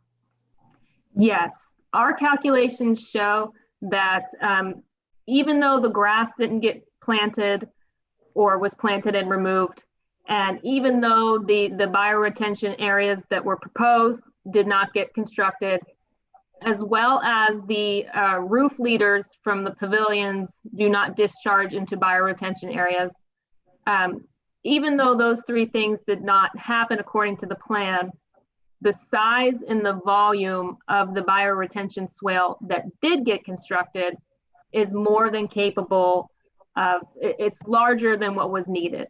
it's more than capable of infiltrating the difference between your 2-year post-construction stormwater volume and your 2-year pre-construction volume. So the requirements are satisfied in a different fashion, basically. Thank you. Okay. I'm going to move on to item number 13, which is the Allegheny River Boulevard concrete wall repair. I just want to update council and let you know that the contractor will be mobilizing tomorrow. He will be placing traffic control and setting up the traffic control as per the approved PennDOT traffic control plan. And then Wednesday is when he will be beginning the work, the crack injection, the sealing, and the refinishing of the wall. And we will be providing a construction inspection on this project to make sure we have a final product that we intend to get. Amber, can I ask you a quick question? Sure. Did you get the samples of the colors of the wall, the ceiling paint, things like that? Because I just wanted to make sure, that was what we waited on before. We wanted to make sure that the color was okay. So the color was selected last fall, and unless that was deviated from, that's the color that we're going with. It was like a neutral beige color. Yes, yes. Yeah, Okay. yeah, that's still what the paint that he purchased. Thank you. Mm-hmm. The next item, number 14, the sinkhole at 14 Oakwood Terrace. Just want to update council and let you know that protocol did return to install that wearing course on the driveway. Everything looks wonderful. It drains appropriately, and there will be a final invoice then coming with that project because we were holding 10% retainage until they came back to install that wearing course. So we can expect an invoice. I expect to be paying $7,981.62. That's what would be owed as, you know, their 10% retainage for the wearing course on that one. Moving on to item number 17. I want to bring this up. This is the ADA ramp project. It happened last summer with UNS Construction as the contractor. So UNS finished this project. However, there were punch list items that remained after we inspected. There were a few areas we weren't quite happy with the finished product. So we developed the punch list. We met with the contractor. He received it last summer. I just want to mention that the COG has not paid him at all. So there was an invoice that Senate approved in December of last year for the majority of the amount, the contract amount. It's all of the monies is through the COG. There's no borough match. So this is 100% funded through the COG. The COG has not processed the invoice, or they have not paid this contractor. Tom Banicki has indicated that his office has been closed and, you know, there are significant delays, but we're coming up on a year. UNS has not been paid. They are reluctant to return to complete our punch list. I just want to mention that. So we are in coordination and communication with UNS Construction. I would imagine as soon as they get paid by the COG, they will return to the site to complete our job. We are holding retainage, so that's incentive for them to come back and finish up these items for us. Yeah, Amber, we'll reach out to them. Okay. Okay, sounds good. I know I have, but the more the merrier. All right, item number 20, the 2020 paving project. As we discussed tonight, I will go back and add Armstrong Way as an additional item. We'll go back and revisit that and improve that transition there at the terminus of the road. But other than that, all punch list items have been completed, and Tresco submitted a final invoice we reviewed the quantities and they do match up with our inspection quantities. So everything looks good as far as that's concerned. And as soon as we take care of Armstrong, the borough will be looking at an invoice, and I have it written down here. It's about $50,000 that we still owe on the paving program. So I just wanted to bring that up. Let's see. Item number 24, the sinkhole at 8th and Delaware. Protocol has completed the work, and everything was done. You know, the job went smoothly. Protocol even did some additional work that they did not bill for. So they repaired that inlet. The inlet was actually failing. They repaired the inlet, the brick inlet there, and they capped an abandoned storm sewer line for us at no additional charge. So that project went well. They submitted a final invoice. The invoice is exactly in the amount of their quote, which was $17,101.20. So we'll be submitting paperwork to Scott with a recommendation for payment on that as well. Okay, item number 25. As I said, Armstrong Way, we'll revisit the site and we'll add it as a punch list to Tresco's paving program here. Number 26, 7th Street sinkhole. I just wanted council to know that we haven't forgotten about this one, and we've submitted the cost estimates to the borough. And I know I believe that the borough is seeking maybe some grant funding to attack all this failing infrastructure issues. So that's still on our radar. Also, the sinkhole at the intersection of College Avenue and ARB, that's also still on our radar. I think at the last meeting, Jay commented that we do not recommend lining that broken sanitary sewer pipe. After looking at the CCTV footage, it appears that the structural defect within that pipe is too large to line, to just get away with lining it. So you'd have to open trench excavation in that area in order to remedy that problem. I think the borough received a proposal from Robinson Pipe for lining, and that's certainly up to council which direction you move, but we do not recommend the lining. I can offer a little more insight into that. When sanitary sewers or storm sewers are televised, there is a national rating system. It's called NASCO. The NASCO rating system is accepted in the United States as the correct way to rate both structural defects and maintenance defects within a storm or a sanitary sewer pipe. So according to NASCO, we are rating this defect as something that cannot be lined. You know, they have a scale from 1 to 5. This defect looks more like a 5, and that's something you would not attack with a liner. So, you know, Robinson's recommendation is certainly their own. They did not use any type of NASCO rating system though with their proposal. So that's just the basis for our recommendation. And let's see, lastly, item number 29, the sinkhole at the intersection of Virginia and 9th. Let me bring it up here. If you don't mind, bear with me. I have some pictures. Okay. So we reviewed the televising of the storm and the sanitary sewers in this vicinity. The storm sewer and the sanitary sewer are both in good condition. It's the manhole where all the problems lie. There's an abandoned line that has not been properly sealed. And also the casting around that manhole is in very poor condition, and you can tell that it's leaking.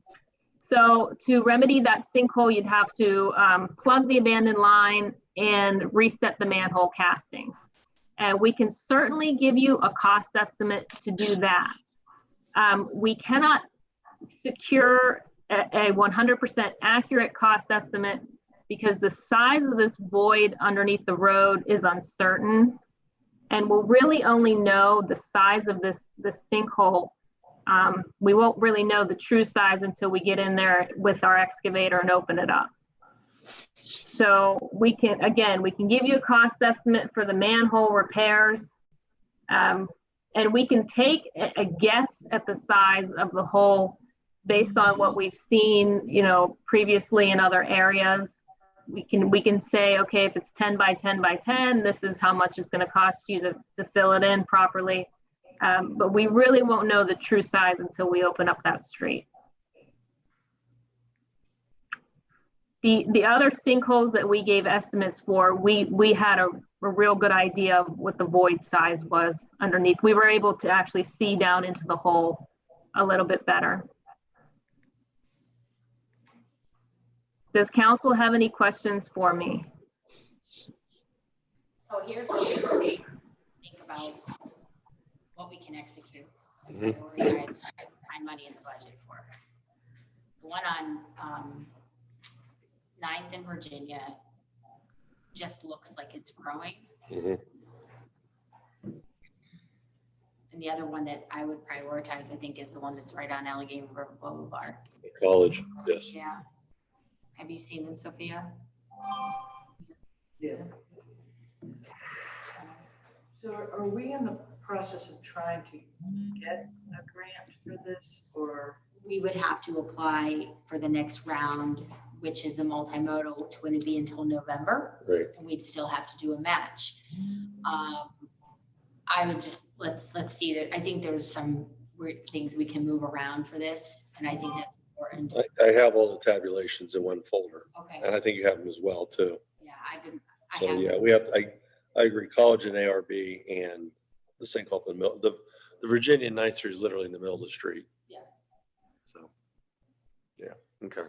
I have a question for you, Amber. Beginning of last year, I know we briefly had talked about having our whole system cameraed. It seems like these sinkholes are getting worse and worse. Would it be more cost effective to have our entire system scoped and fix some of these issues before all this erosion happens and the road caves in? Would it actually be more cost effective to spend the money up front to identify these issues and fix them before they get to the point that they are now? There is definitely a benefit to closed circuit television of both your sanitary and your storm line. Obviously, it offers insight as to where your huge structural defects are, where the system's taking in water and things like that. It definitely helps in planning. I know that other communities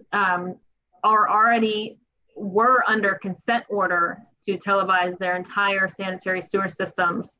And that consent order was issued in like 2004, I think. So a lot of the neighboring municipalities that contribute flow to Alcosan have already closed circuit televised their entire sanitary sewer systems so that they can prioritize repair work. It definitely does help so that Senate could come up with a list and say, okay, here's where your S5s are, here's where the big issues are, and here's what problems to attack first. I mean, is it very costly to CC camera the entire system? I mean, are we talking $250,000? Are we talking 50? Like, do you even have a ballpark of what? You know what? I can get you a ballpark figure based on the linear footage of pipe in your system. So I can get that number to you. I personally don't know. It's not too, when you bid out that type of work for the entire community, it's usually over a period of 1 to 5 years. So it's like an annual amount. It wouldn't be, like you wouldn't be hit over the head with an amount all at once. It's usually spread out over a couple of years, the work. I'm not sure. I don't want to take a guess and be wrong. So let me get you that figure for next time. If we have, there's no rush, just so when we get into budget season, if we need to come up with a multi-year plan or something, just because, I mean, we just talked about, I couldn't keep up with all the sinkholes we just talked about. That in the multimodal grant application get is a it, good point. So if you give us an estimate, we can put that in there because we're of our old infrastructure. I think that that's important to do. So I think, good question. I think we need to check with Joe Rakowski because he may have, as part of his long-range goals, To do some of this work already included. And he may have already cambered now because the directive we do is anytime they're scheduled to come out and do an emergency camera, we give them 8 hours more work. So we're already cameraing some stuff too. So we may have to overlap. We at least can know what we've done and Yep. highlight it on a piece of paper on our infrastructures. I mean, I'm Because just, there's two, there's the wastewater Right. and then the stormwater. And if he's already has a plan for the wastewater, then We'll get together and talk about it. Absolutely. We'll get together and talk about it with Joe and with Mike. They run their own. I mean, they do their own camera stuff. Yeah. We have worked extensively with State Pipe, with Robinson Pipe, with all the local companies that provide that service. State Pipe was the one that came out. I do want to mention at 9th and Virginia, State Pipe came out to do the televising, and there is an invoice that we will be submitting to Scott this week for $1,500 for CCTV. So we'll be getting that over to Scott with a recommendation for payment on that one as well. Amber, do you work with any communities that charge a stormwater fee? And is that an option for Oakmont? Yes, we work with several communities that charge a stormwater fee. It's usually not that expensive, a couple dollars a month, but you have the authority to do so, to implement a stormwater fee. It's in the Allegheny County Stormwater Management Ordinance that the borough was required to adopt last November. So that would have been November of 2019. Grants the borough authority to set up a stormwater management fee if you wish. So that is an option to help, defer costs, maintain the system. And is that a process that takes a long time to set up? So let's say, for example, we wanted additional money to tackle projects next year so that we're not constantly reacting. Could we set that up between now and then to charge that stormwater fee? Or is that something that we need to give a lot of lead time and do a lot of research? And I don't know the legal time frame as far as like advertising, Kate, what is that, 30 days to advertise it? And I mean, I guess, is it going to be in the form of an ordinance, I would assume? yeah. So, I mean, then those are your just standard advertising times. You just want to make sure that the fee you're charging is supported and kind of anticipate any possible challenges. Yeah, I would think a few months would be, 3 months, maybe something like that. okay. I just was interested and so logged in for a workshop just to learn more about the stormwater fee. And the one thing that it's different than a tax because all everyone in the borough would be charged, so nonprofits as well. So it's less burdensome on the resident to charge a stormwater fee than to increase taxes. But then of course that money that you gain has to be used for stormwater improvements. Now, I guess, Amber, a question I would have is then does sanitary sewers count?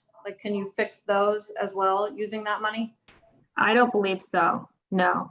I Okay. think it has to go to maintenance of stormwater management controls. Like if the borough owned any above ground detention facilities or below ground detention facilities, catch basins, inlets, and piping, things like that. And would it be possible to apply it to flood mitigation efforts? I'm not sure on that one. I'd have to look into that. I don't know. I do know that the way most of our clients have set up the fee, it's just a flat monthly fee, but the ordinance does, or the Allegheny County ordinance does give authority to set it up. You can choose to set it up as a flat rate or base it on the amount of impervious area that each property owner is contributing to the system. So that you can set it up with a calculation. Hey, everybody, we'd analyze each individual property and say, okay, this person has, a larger home with a larger driveway. They're contributing more runoff than a person with a smaller home, smaller driveway, things like that. But Amber, have you seen it where they do a flat rate for all residential? And then more of a calculation when you're talking about commercial? yes, I have. Yeah, I mean, because that's just just when you get to property by property, I think that gets a little burdensome. So do I. Right, Yeah. but I mean, just the other thing is, that helps capture parking lots and things with really low assessed values. Yes. Another thought. Okay. Well, I think it's something as a council that we should consider. I mean, I don't know, Scott, if you're gonna provide us with sort of our budget schedule as we're looking into the next year, and maybe it's something that we should look at if we are falling short. It doesn't have to be it could be a 5-year term on the fee. It's not like we have to have a fee forever. I think that's a good idea, Leah. Borough of Plum has it in place already, so it might be something to look at. Well, if council has no further questions, I have nothing else on the report. Okay, thank you. Thank you for your time. Thank you.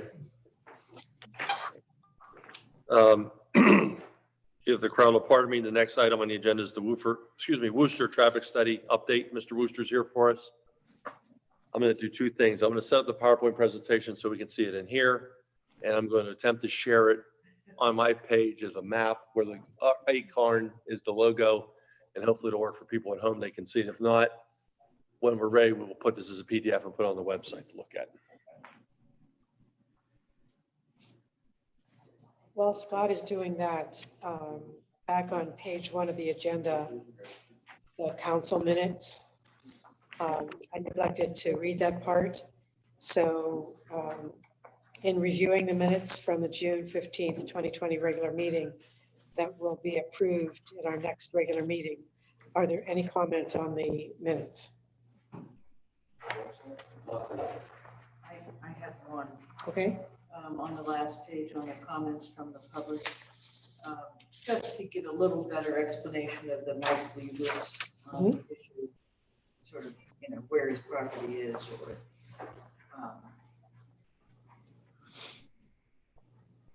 the lot located at, or something, just to give it a little more substance. Nancy, I couldn't hear the beginning. What part of the? I just was saying, Mr. Lieberth that came in and was brought to attention an enforcement notice from CEA that stated the lot was not sanitary. It kind of implies that it's his residence, kind of, and that's why I thought that the lot located on, and I don't know the address. Yeah, did he state the address? It's I know behind the States. ID way, but I don't know. It's What is that? Wiggles in Maple Way. Is that Maple Way behind? Speedway? I don't know what that street is. Westwood. Oh, Westwood. Westwood. Oh, Westwood. Westwood. Westwood. West Woodland. Oh, that's West Woodland. I don't know, I didn't think, it wasn't a big deal, just kind of implied it was his own. But it's not clear, yes. So So, Woodland goes over the railroad tracks. Oh, I didn't ever do that. Yeah, I didn't know continue over the tracks. okay, Bianca, did you get that? Yeah, you just wanted to be stated that it was not his primary residence, but it was the lot located on, I couldn't hear what street it was though. West Woodland. West Woodland. Yeah, you don't have to say it's not his primary residence, just that it was a commercial property on Commercial West. property located. No, it's not commercial property. Oh, that's the issue, that's right. Yeah. It's not commercial. It's not- You just want to say stated that the lot and West. I have a similar comment about section D, community development. There's some discussion about the planning commission and a sketch development plan, but there's no detail about where that plan is. So I wasn't at the meeting, and when I read that, I thought, I have no idea what that means. That was the development on the Halton Road property. Yeah, so can we be more specific? I mean, I got it sort of when we started talking about it. Can we be more specific there? That's fine, I could do that.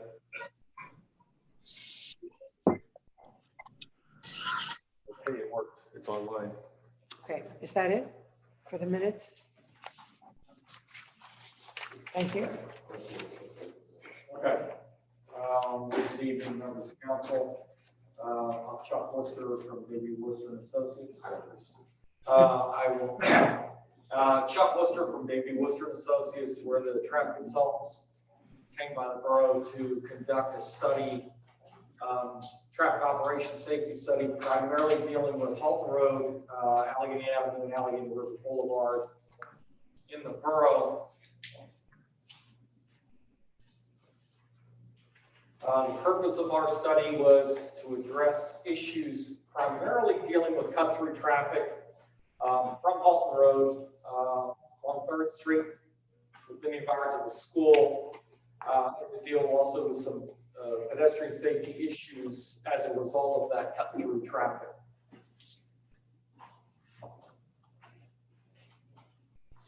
One of the larger misconceptions that we identified was that the thinking is the traffic volumes on Halton Road coming across the bridge have increased over the years. They've actually decreased. This information is according to PennDOT's tire data. Their online reporting of traffic volumes from 1995 through current conditions. You see that we've actually seen a decrease in traffic volumes across the Halton Road Bridge. What you're actually seeing is when Halton Road Bridge was just 2 lanes, you had a single lane flowing into the borough of Oakmont. It essentially metered traffic. Of course, it backed all the way back up to Freeport Road and through that intersection. So now it just floods to the first obstruction, which happens to be at the signal of the Allegheny Avenue and Allegheny River Boulevard. So we wanted to point that out. We studied 3 peak conditions: morning rush hour, we call the morning peak street traffic hour, school hour, and the PM peak hour. What we identified in the morning peak hour is that traffic is generally fairly stable and is not, and distributes fairly normal. It's going to and from somewhat everywhere. There's no distinct pattern that we identify. And that's what this graphic is depicting. In the evening rush hour, there is a distinct movement across the bridge trying to get to the south along Allegheny River Boulevard. That's where the predominant volume of traffic appears to be heading. Allegheny Avenue. Pardon? I think it's Allegheny Avenue. Down Allegheny Avenue and Allegheny River Boulevard, but it's also ultimately trying to get to Allegheny River Boulevard to go south. So that's, again, we also identified that although we looked at the school peak hour, the PM peak hour is 33% higher than the school peak. So from a traffic operations condition, our focus ends up being more toward the evening peak street traffic hour, or the evening traffic. What we looked at in discussions with members of the committee and in our office was ways to try to improve traffic flow along Allegheny Avenue predominantly and Allegheny River Boulevard. And where we identified the highest level of queuing was down at College Avenue intersections with the Avenue and the Boulevard. That was somewhat encouraging the cut-through traffic using Cedar and Third and Cedar in Pennsylvania. And we noted that there are unique operational characteristics at the intersections of the Avenue and the Boulevard with Pennsylvania and with Washington. the normal convention at those intersections is somewhat distorted because we have a railroad. So we give the right of way to two separate intersections to the lowest volume, which is that coming across the tracks. It makes sense from a safety standpoint because you do not want to ever have traffic sitting on the tracks. But from a traffic operation standpoint at a normal stop sign intersection, that's unorthodox. It also requires that anybody on the avenue or even coming out of Pennsylvania or Washington, those other side streets, not across the tracks, they have to yield to that movement. So you really don't have the ability to predict when you'll get through the intersection, when it's congested. It all depends on how many people are coming across the tracks. So we were looking specifically, is there a way to mitigate that?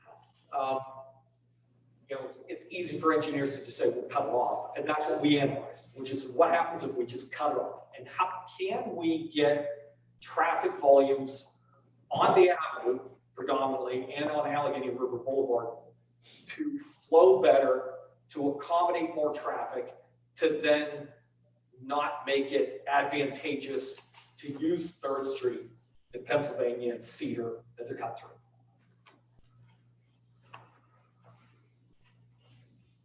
So we looked at 3 scenarios. We had a do nothing scenario, so we modeled the do nothing scenario so that we have something to compare against.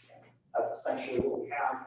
We have obviously severe congestion is observed during the PM peak hour, and predominantly where we'd see most of it in that PM peak hour is it clogs up down at the intersection of College.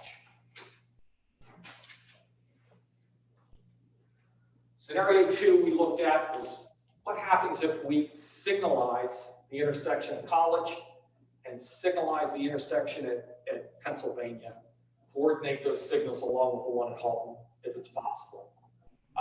And then looking at that, we made some other changes to also discourage and force the use of the signals of Pennsylvania. So we talked about making Cedar one-way northbound, because again, it's some of what we're doing today. Then scenario 3, and I'll stop here on the slide, is talk about pre-pandemic mitigation strategy. And part of our meeting a week ago, this pandemic's had quite a critical impact on traffic, as we all have seen. So we'll talk about it at the end, but none of these conditions exist today, nor do I feel they might ever exist pre-pandemic volumes. I don't know that we'll reach those levels again. We may not. These are, the recommendations are still sound if we get up to that level of volume again. That's something we should look at. So in scenario 3, we looked at severing Pennsylvania and making them signalize College again, and then sever Pennsylvania so that you can't make that through connection. Washington doesn't have near the volume that Pennsylvania has, but we just want to see whether that option would create a significant improvement in traffic flow. When you say sever, Literally take out the roadway section between the avenue and the boulevard at Pennsylvania or in Washington. Literally don't make it so that you can cross there. And again, it's to eliminate that unorthodox right-of-way control, the signals or the stop signs.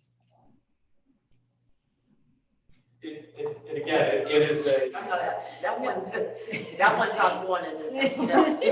Sorry. And we clearly discussed that, and we understand why. But what we were trying to do is allow the avenue to flow. It can't flow with that type of control. It can flow with a traffic signal. Signals are very expensive, particularly a signal that has to control 2 adjacent intersections and a railroad. So that's why we looked at it. This is just an engineering consideration to see whether. This is a figure identifying traffic accidents that have happened at critical intersections. Obviously, we recognize that there is a significant accident problem at 3rd and Hope. That's the majority of accidents, and that's relatively easy to address. But you'll see that there's a decent number of accidents, again, at Pennsylvania and Allegheny Avenue, Pennsylvania, Allegheny River Boulevard, and some of the other sections. At College, there are some. Washington, there are some. And Washington having actually a relatively low crossing volume is somewhat surprising. But again, I think that has much to do about that unorthodox traffic control. Does Halton have enough room in front of Speedway for a left-hand lane to turn left? No, not enough room. These accidents are these are specific to what you pulled from PennDOT that are reportable accidents, right? That's correct. So there's probably a lot. I'll caveat that. These are reportable accidents. A reportable accident is anything that involves significant property damage and requires a vehicle to be towed or injured. So it's actually the numbers higher than that. Yeah, very much. Vendors aren't. The number of incidents are probably much higher. And that's not wide enough for left-hand lane. Hard Speedway. We also looked at pedestrian accidents and identified that these are where your reportable pedestrian accidents have been. Again, it didn't surprise me that we're again at Pennsylvania and Allegheny Avenue and Washington. That's where pedestrian things. That's where the pedestrian accidents have been. Over what period of time? Look at our accident location, our accident review was either 5 or 10 years. I think it was 5. Typically 5 years.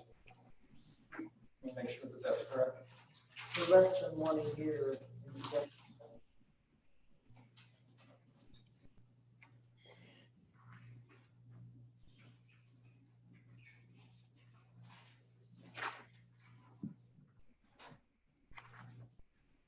I think it's 5 years. Okay, thanks.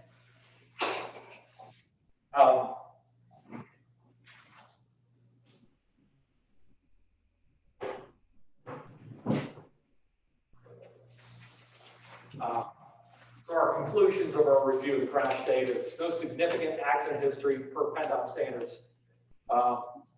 Typically, the majority of these accidents have not occurred during typical peak hours, unusually. There is obviously a significant crash history at Halton and 3rd. Those 75% of those crashes were angle accidents, which are really illegal left turns or left turns when they shouldn't have been made, when there wasn't inadequate gaps. There's obviously a higher potential as a result of volume, as a result of those turns. There is a higher likelihood of pedestrian accidents. There is crossing at that intersection. There are warning devices that are put up that aren't being used, which is good. But there is potential for higher speeds across the Halton Road Bridge because of the increased capacity instead of them coming across the single lane.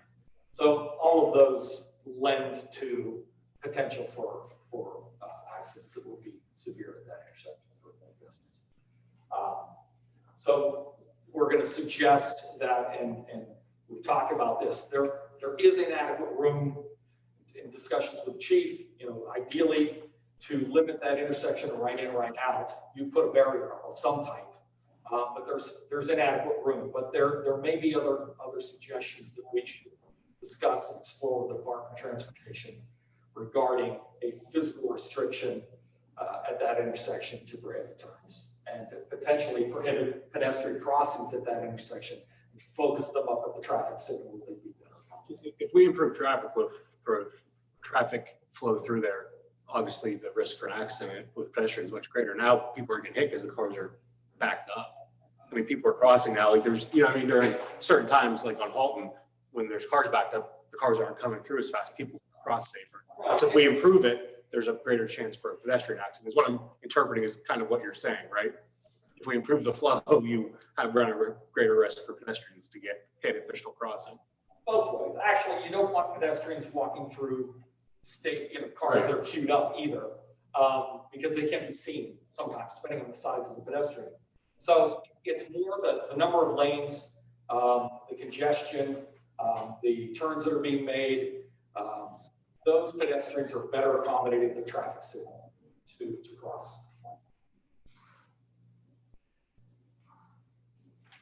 So part of the issue and you know, I felt bad when we came back up because all this work, the data was collected last September during school.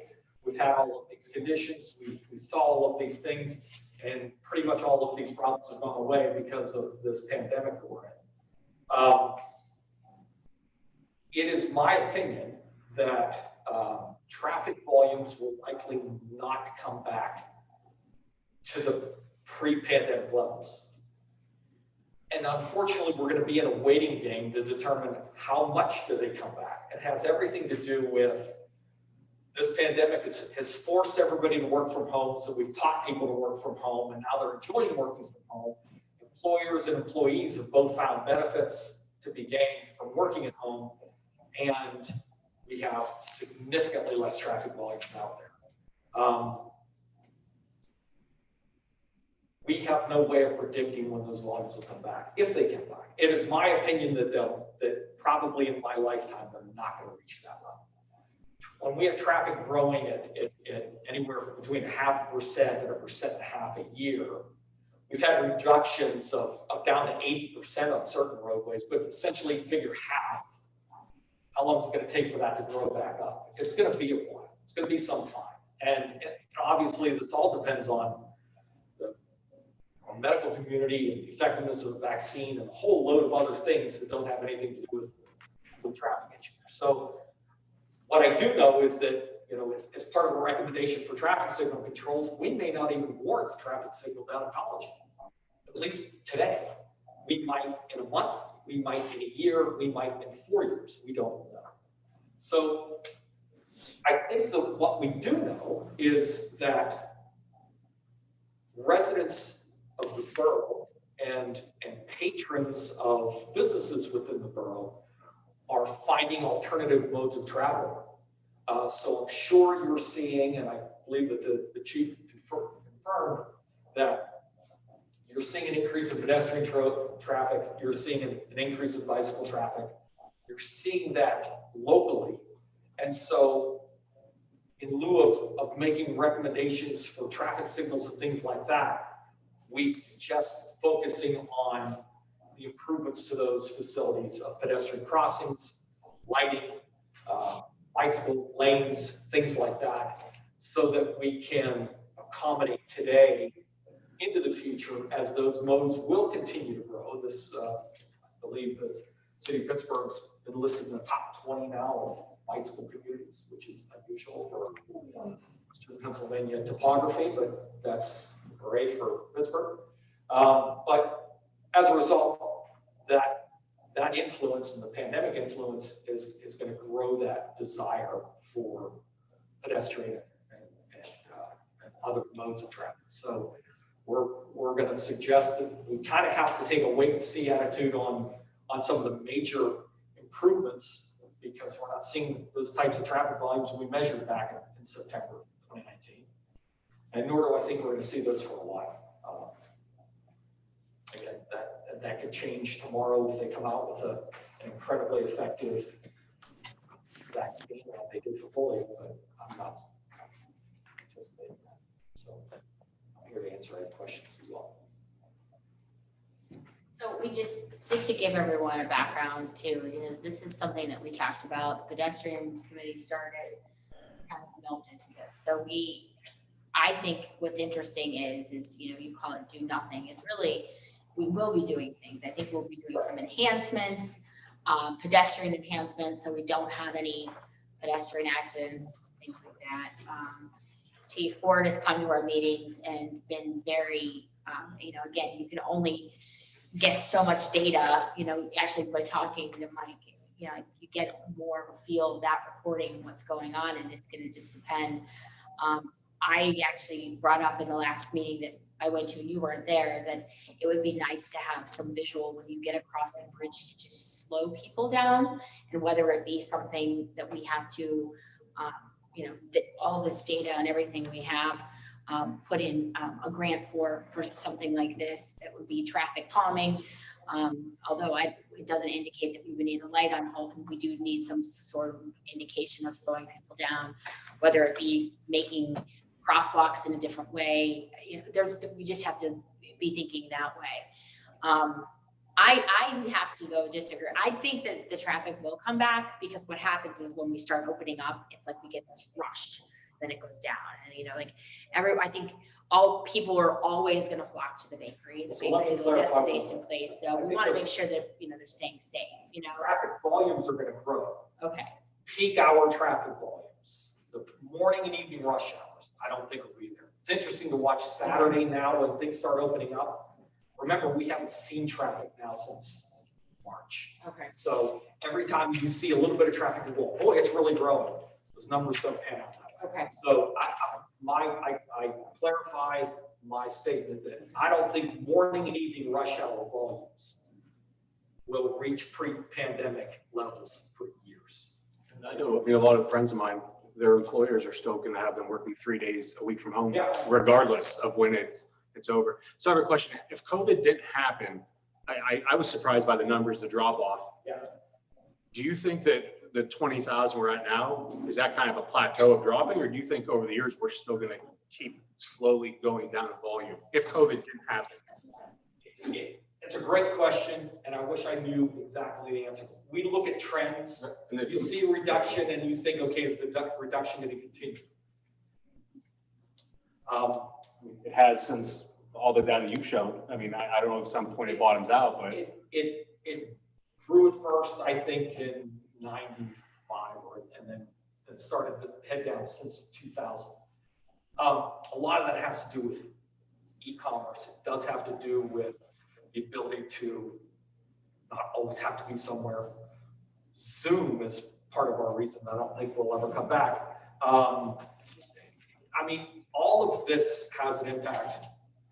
Before, I think it was having a slower impact. This hastened it and really compacted it to a point.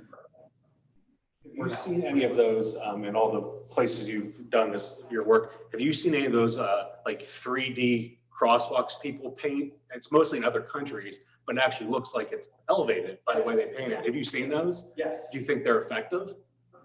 They can be. I don't know whether they've been approved for use in the U.S. I've seen a number of those things. They're an optical illusion that looks pretty cool. I don't know whether the Federal Highways has approved that or not. Interesting. I'll be looking that up. But I know that Borough Manager referenced, I think, publication 383. PennDOT has a publication called the Traffic Calming Handbook, where they identify a whole load of alternatives to calm traffic. Not the purpose of this study. The purpose of this study was more of a corridor study to try to get traffic to move better. Traffic calming is a little bit different, and you can implement that on maybe Pennsylvania and some of these side streets. And there are some methods to do. But I think focusing on pedestrian safety, putting in raised crosswalks, they call them, in some cases they're called speed tables, but you can integrate a speed table into a crosswalk where they're actually raised up. I don't know during congested conditions whether speed is the issue. Speed's the issue now when you've got a lot less traffic volume, but it is certainly one of the alternatives. You gave us that handbook recently, the last couple months, didn't you? I printed out, I downloaded a copy, and I gave out certain copies, page like the narrative beginning. You know, I think that like those, and I look where your numbers are highest, like those are you can tackle that because there's not many really prone areas for pedestrians. Washington, it's where the tracks are between like Washington and now Gainesville and Pennsylvania and then across the school. Sounds like we're fighting each other. We want to make it safer for pedestrians, but also get cars moving faster through town. It's like they're going against each other. Again, that convenience of getting across Pennsylvania and Washington. You know, I don't think it's coincidental that that's where we've had a number of accidents and even pedestrian accidents, because you don't see that other than pretty much here in Borough. I mean, you normally go to a four-way intersection and either four ways stop or two ways stop, but not three ways, and then the lowest volume keeps coming and you don't know when to go. It's unusual. It's not wrong because it's proper for that location, but it is unusual. So being a town that accommodates a great deal of commuter traffic, it's unusual for somebody to see that. So that confusion, even for pedestrians, is significant. So pedestrian education is going to be key to this as well. Let them know who's not moving. So additional signage, warning signs, lighting so that people can see will all be enhancements that could be beneficial for us. The gentleman behind you in the blue shirt, he writes for the Trib, so you can tell him that and he will tell people about that. Slow down. Or he's recording everything he's done. Michael. It's online if you can't figure it out. So really our recommendation is we're going to have to take a little bit of a wait and see attitude. You'll have to exploit your best resource, which would be the chief, I'm sure, as to when do you see these conditions changing to a point where they might need addressed. We'd be happy to come and do some monitoring at some point. But, you know, it's really going to be a unique condition. Part of it, you can use the Department of Transportation does these counts regularly, and you can see when they come back up. But you'll notice that the other thing that we don't have any idea what's going to happen yet, because I know that they do it, and that is how is the school going to function? They don't go back. There's not going to be an AM congestion. Right. So I mean, all of that weighs on them. I mean, I knew right away when they talked about cutting off Pennsylvania that was not going to be a popular decision. Good shot. But, and I recognize that. But again, it was how critical is that intersection from a traffic standpoint? It is a lot more critical than Washington because it does accommodate that morning flow to and from school and the afternoon to and from school. But, and we did that. But again, we had to look at it to just for comparison's sake.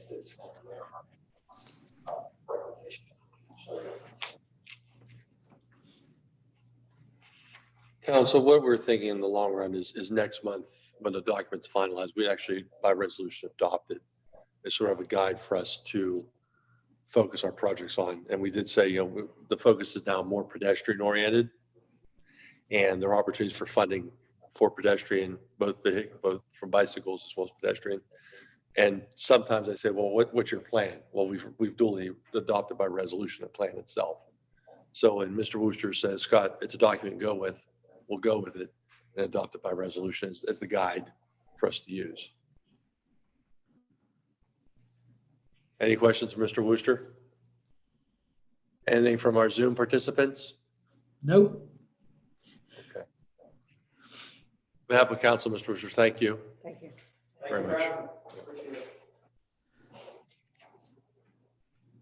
Our next item under Public Works, in your packet, County Hauling is proposing to convert to a 3-day per week collection schedule.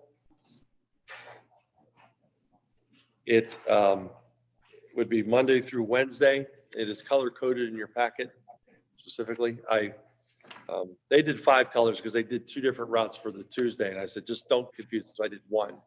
So you could see that what Monday and what Tuesday and what Wednesday would look like. They did the routing. They're using the software. They believe they can do it. It allows them to be a little more thorough. We're also working on sort of a 6-month synopsis that the borough manager will provide in the newsletter.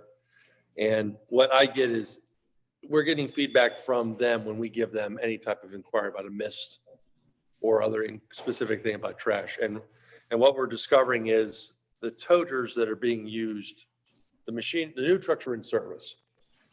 And the mechanical arms that they're using are not hydraulic, they're just chain operated. And they're picking up, their breaking point is 400 pounds and they're breaking.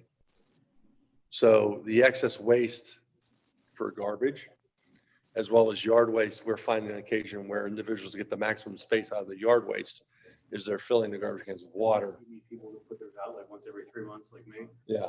So what happens is you're getting overloaded, but are you using water to weight it down so it compresses? So like if they're not drilling drill holes, so what's happening is there's a weight. There's some weight. There's been some toters weight almost 400 pounds.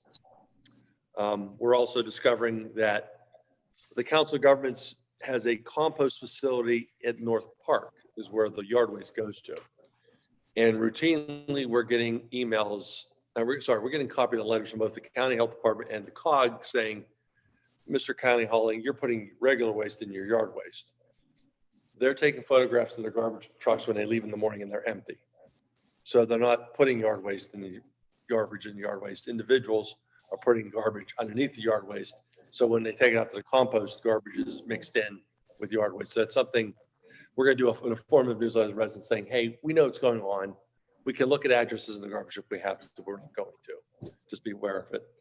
And there is still some occasion where regular garbage is just being loosely tossed into garbage cans. Hence, we get the phone calls about garbage blowing down the street.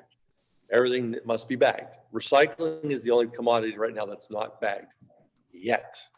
I know the state of Ohio does that, but that's a state mandate. DEP has not mandated that, where you would bag your recycling. So right now, loose garbage is also what's happening in the borough. And lastly, we are, some cans are being outright ignored because they have syringes in them. And when you lift the lid, you see them, just take and walk away.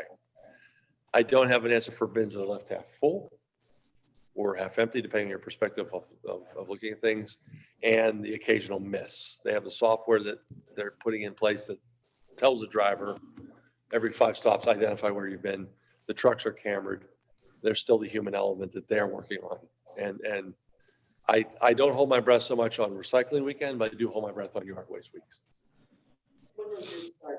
It will start when we tell them to start, but we want to give at least a couple weeks notice for the resident. We have to now figure out how to get this map to the residents, because going by street grid, this map's a lot more easier to read than would be a street listing, because there are overlaps because we're grid. That's why, because not all of Maryland Avenue gets done in one day, but some of it does. See, for So example. I will volunteer to help you with this, because you need to send a very solid, communication method to the, because I don't want anyone being upset. Have we gotten any complaints lately? Is anyone on Zoom hearing anything bad? Phyllis now gets them, but again, it's the same routine. It's the miss. And Phyllis, if you're able to talk, I don't know if you feel like it, if you're being thrust into this, but the miss, the half empty, and everyone on my street got picked up by me. Well, that's the same thing as a miss, but it's again, you'd throw a dart blindfolded, and it's not the same area. It's not the same driver. It's not the same routes. Sometimes it's somebody who's never missed, all of a sudden got missed 2 weeks in a row. So I can speak to that because there are a lot of residents that call that say the neighbor to the left of them got their trash picked up, the neighbor to the right of them got their trash picked up, and residents feel as if they're being singled out because their trash were not picked up when the neighbor to the right and the left got picked up. There's a number of calls that I received that an entire block is missed, whether it's yard waste, whether it's recycle, whether it's regular trash pickup. There's a number of calls where an entire block is missed, in addition to the fact where this is my biggest issue where I have a problem with county hauling is if they go to an alleyway and they will drag all of the cans to the end of the alley and not return them to whatever resident it belongs to. So the residents have to go to the end of the alleyway to retrieve their trash bins. And it's okay if you're able-bodied, but if you're a person with a disability and you're not able to go out, then it's up to your neighbors to disseminate the trash bins to get them back. So yes, there's an issue with trash, and I jokingly say that on Wednesdays I talk trash all day, but in reality, it is that there's things that county hauling should address that are not being addressed. if there is a trash can in the middle that's not being picked up, but the neighbor on the right got their trash picked up, the neighbor on the left got their trash picked up, then the neighbor in the middle should have their trash picked up. Yard clippings, yard waste, if the yard waste bins are too heavy, I don't know what mechanisms we can have in place, but it appears as if we should be doing something conducively to say, well, your yard waste bin is a little too heavy. Maybe there's stickers that they can place on the bins that say that there is garbage in the recycle bin, or there's um, trash in a yard waste bin. But maybe there's a way that county hauling can do something that would be proactive to let residents know that they're not following the rules. There's a lot of people that put their trash out after the fact that county hauling has already picked up yard waste, but they're calling to complain that the yard waste wasn't, or the garbage or whatever it is, isn't picked up. But they're not following the rules. The residents are not, to put the waste out early enough for county hauling to pick it up. So the calls that I'm getting are very monotonous, and it consumes a large part of my day when I have to talk to residents about not getting their trash picked up. Week after week, the same thing happens. They empty out half of a recycle bin, but not the other half. And the mayor can vouch for this. He's getting calls too, which all of this is a lot for me to absorb and for the borough to absorb, for my time to be dedicated to trash. And this has been going on for a very long time, and basically since I've started. But I feel that if we were to give county hauling the ability to put recycle on the back of their vest, or put recycle on the waste trucks that are picking up waste. Because the other issue is that people feel as if they're recycling, but the recycle waste goes into regular trash. So maybe county hauling could identify recycle trucks versus garbage trucks. And if recycling could be labeled as recycling trucks, that would eliminate half of the problems. Because if I was recycling, I would want to know that my recycle waste is going into a recycle bin as opposed to a regular trash truck. But there's a lot of confusion within the residents about if the recycle waste is truly going into a recycle bin, if the yard waste is truly going into a yard waste bin, and if garbage is just being dumped into a garbage bin. So I think that there need to be some type of conglomeration to where we know that each type of waste is being disposed of properly. And if a resident does not have yard waste in a recycle bin, or a recycle waste in a trash, or whatever the case may be, maybe county hauling would be able to put a flyer into their garbage to let them know that this was not picked up because there was trash in a recycle bin, or whatever the case may be. Do that effectively. that they'd be able to label the cans that aren't done correctly.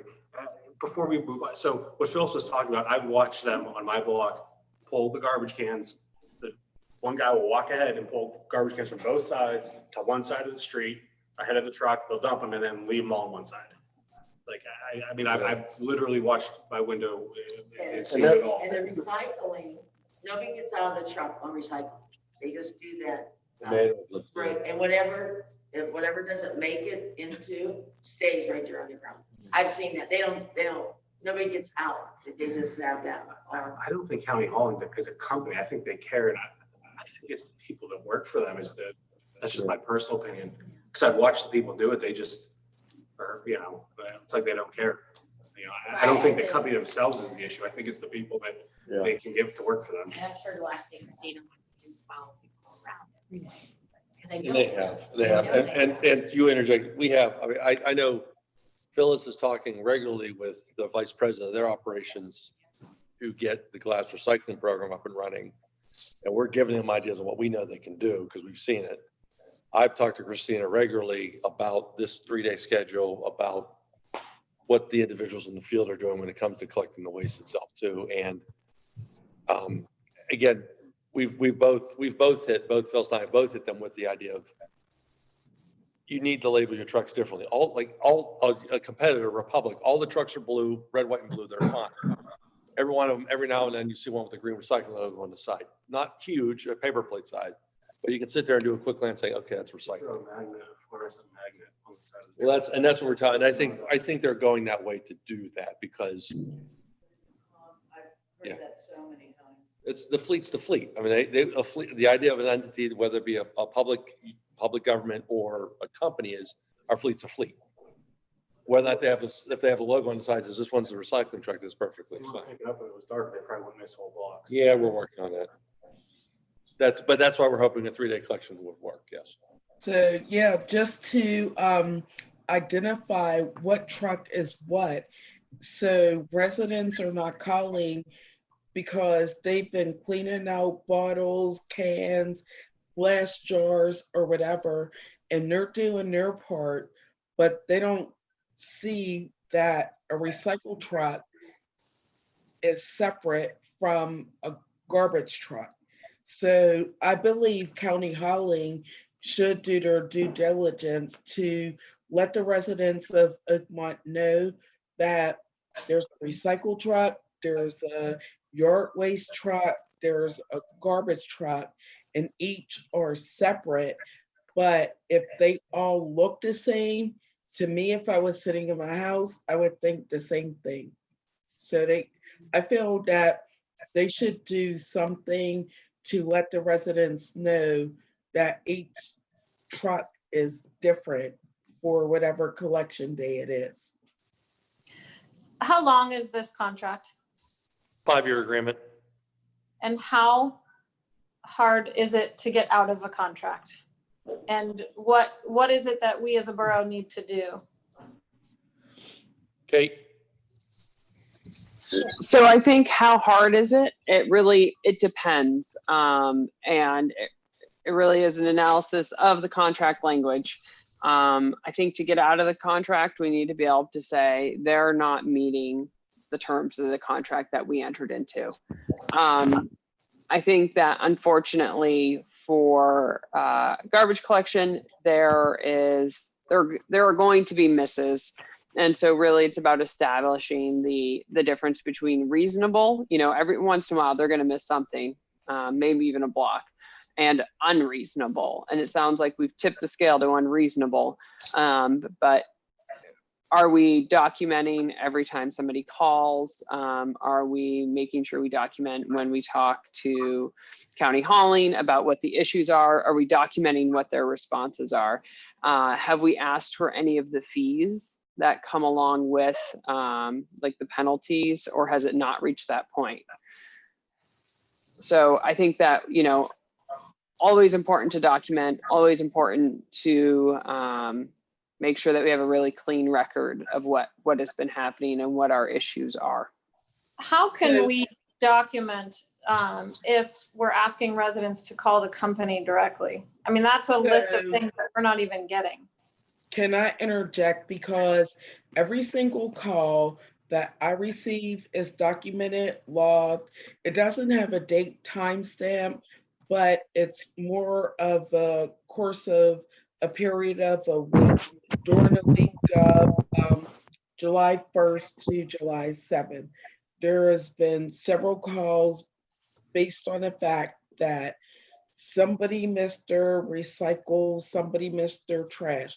Everyone is not calling immediately, which I encourage people to do, but they're not calling immediately to say that the recycle has been missed. However, every call that I get and every email that I send is sent to the president of the company, the vice president of operations, Christina Murtaugh, I'm not exactly sure of her title, the route supervisor, the customer service representative, Well, and Jill and Scott as a backup. So there's documentation that's occurring. Right, but what I'm saying is that when people call the county hauling directly, so they bypass you altogether, because that's actually what I was told that they were supposed to do, was call county hauling. So if they're calling county hauling, then that's a documentation that we're not going to get. I'm assuming county hauling's not making an itemized list and sharing it with us. They're not sharing. We haven't requested, but they do a call log. They Okay. They have their own tracking system internally for their industry about misses, which they probably map with their routes of fare where their misses are as well.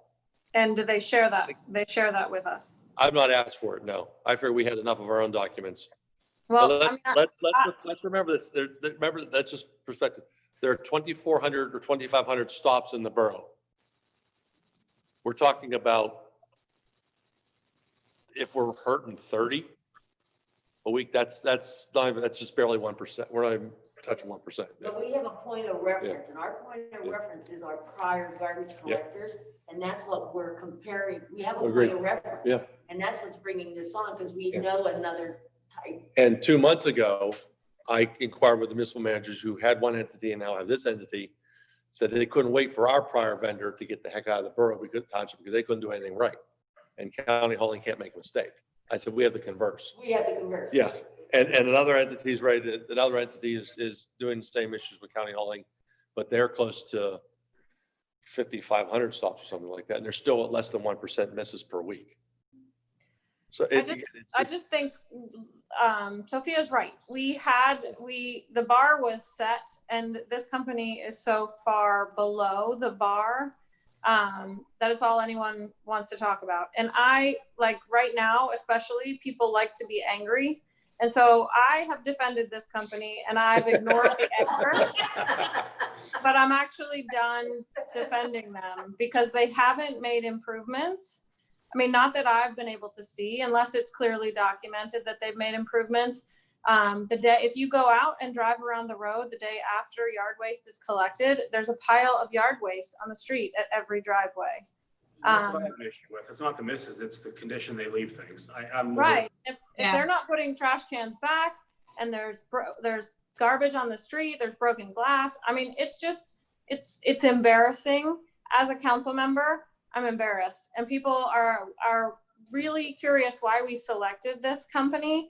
You know, and one of the things I always say is because, they were going to recycle glass, yet that hasn't materialized. So I can't even say that the reason why I voted to select this company is, I mean, it's never even materialized. So as far as I'm concerned, they're not meeting their contract simply because of that. We were supposed to have 3 collections a year. We're halfway through the year. We haven't had one. And so, you know, I'm frankly, I'm disappointed. And I think that I don't want to talk about this every meeting and then just say we're documenting it. We'll just keep pushing it farther down because I haven't seen the improvement that I've wanted to see. I agree with Leah and Chris. It's the messiness, and I don't think it's the misses that's the problem. And a lot of people ask me about when's the glass collection. Well, it's coming, but they never give us an answer. And I know that when they've come, they've talked before about tagging. They actually mentioned that they would tag a bin that they couldn't take, and they haven't done that yet either, which is what Phyllis is saying would be helpful, but they're not doing it. I agree, they're very disappointing, the service that we're getting. So when Mr. Walton was on, he did talk about changing it to 3 days or something a week. So it seems like that's what they did now. Yep. So, I mean, I understand, we just have to document everything. That's the most important thing, I think. Well, So how long are we gonna give them with a 3-day-a-week thing before we have had enough? Are we gonna give them 90 days? Are we gonna give them 180 days? I mean, So if we really want to talk, sorry to jump in, don't mean to cut you off, Mayor. If we really want to talk about, like, is this the contract, are we talking about legal action? Are we talking about, contract issues? Like, let's take this offline. Like that's a potential, I think that's an executive session topic rather than a public session topic. Thank you, Kate. And I'd be happy to do like an executive session memo that we can discuss and kind of really go through what those are. But you can outline it so we don't take too much time on it. That'd be great. Yes. Yep. Some bullet points. Thank you. We'll get us there. But what I will do is obviously this schedule is part of the agenda, and I will invite them to start listening at the minutes of the meeting after Mr. Wooster's presentation, and they can listen. With them not being here, a little more frank discussion. And I just do a little bit of Pollyanna on the other side. Yeah. Is I have seen a number of circumstances where people, especially on recycling day, are not using bins, are just piling up boxes, and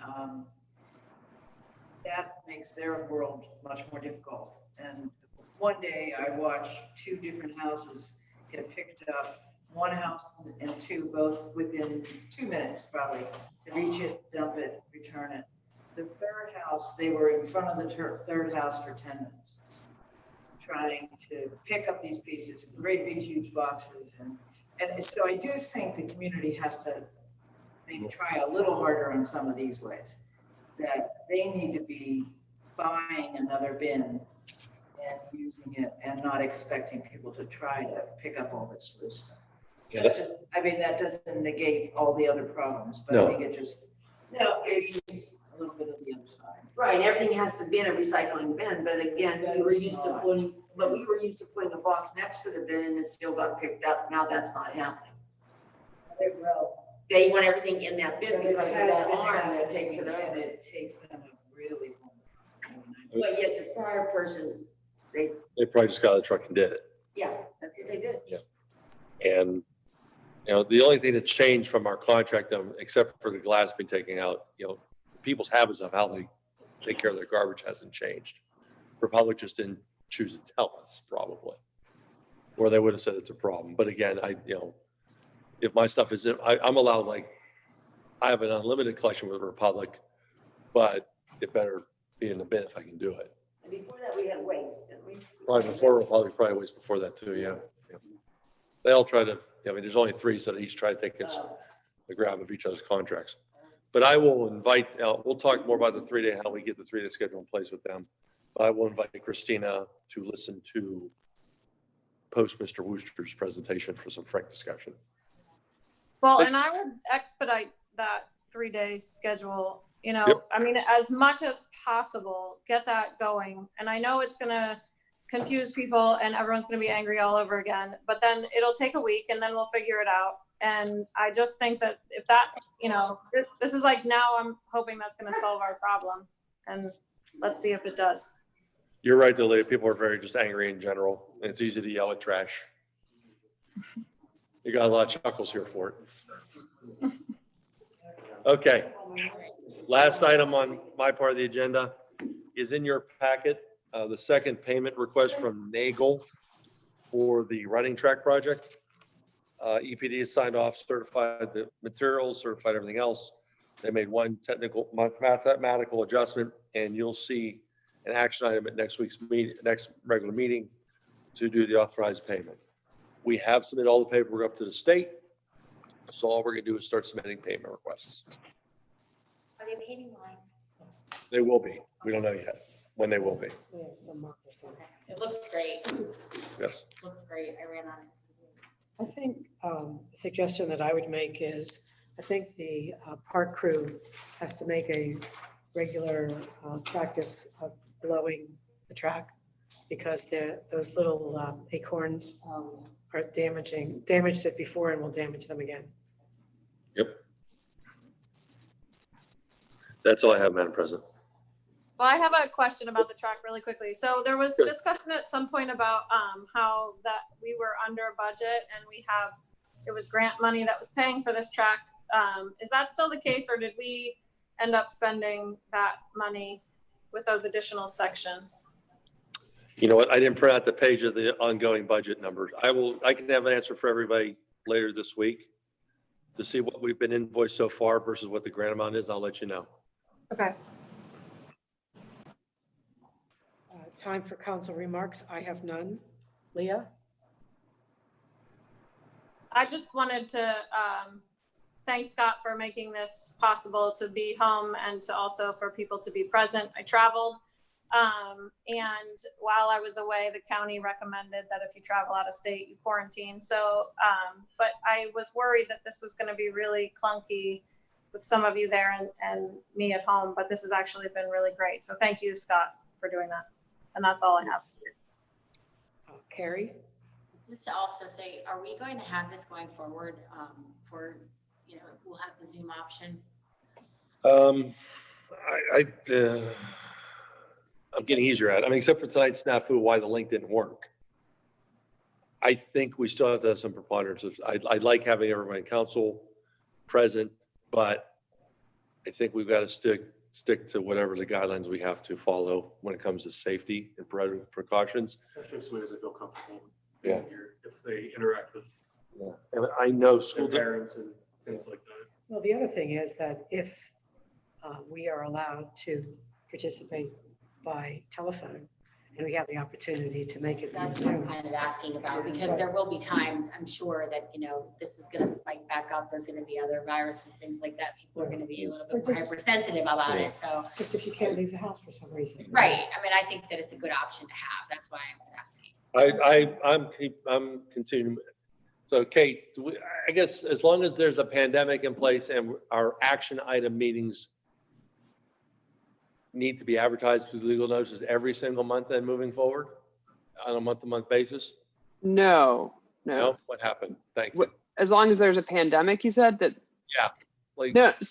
So the new guidance, so the act that was put in place that kind of changed the rules about public meetings is going to be in effect as long as the governor's emergency order is in effect.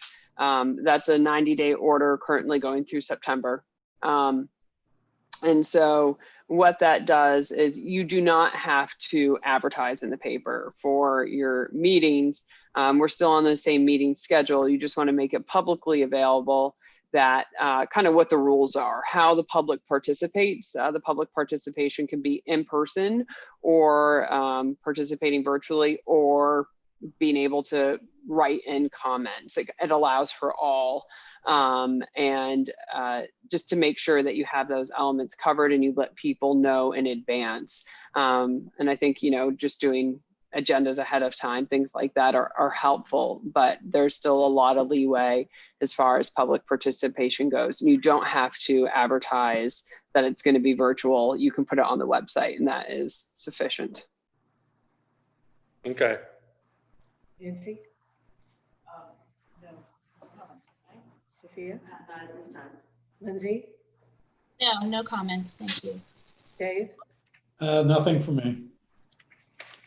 Time on the agenda for public comments. Is anybody here that? Anybody left? Would like to please come forward.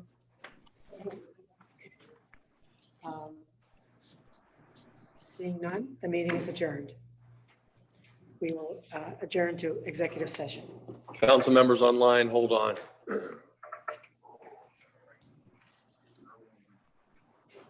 Thank you. Have a good night, everybody. Bye. Thanks. Bye. I have I have one surgery on Thursday, that's it.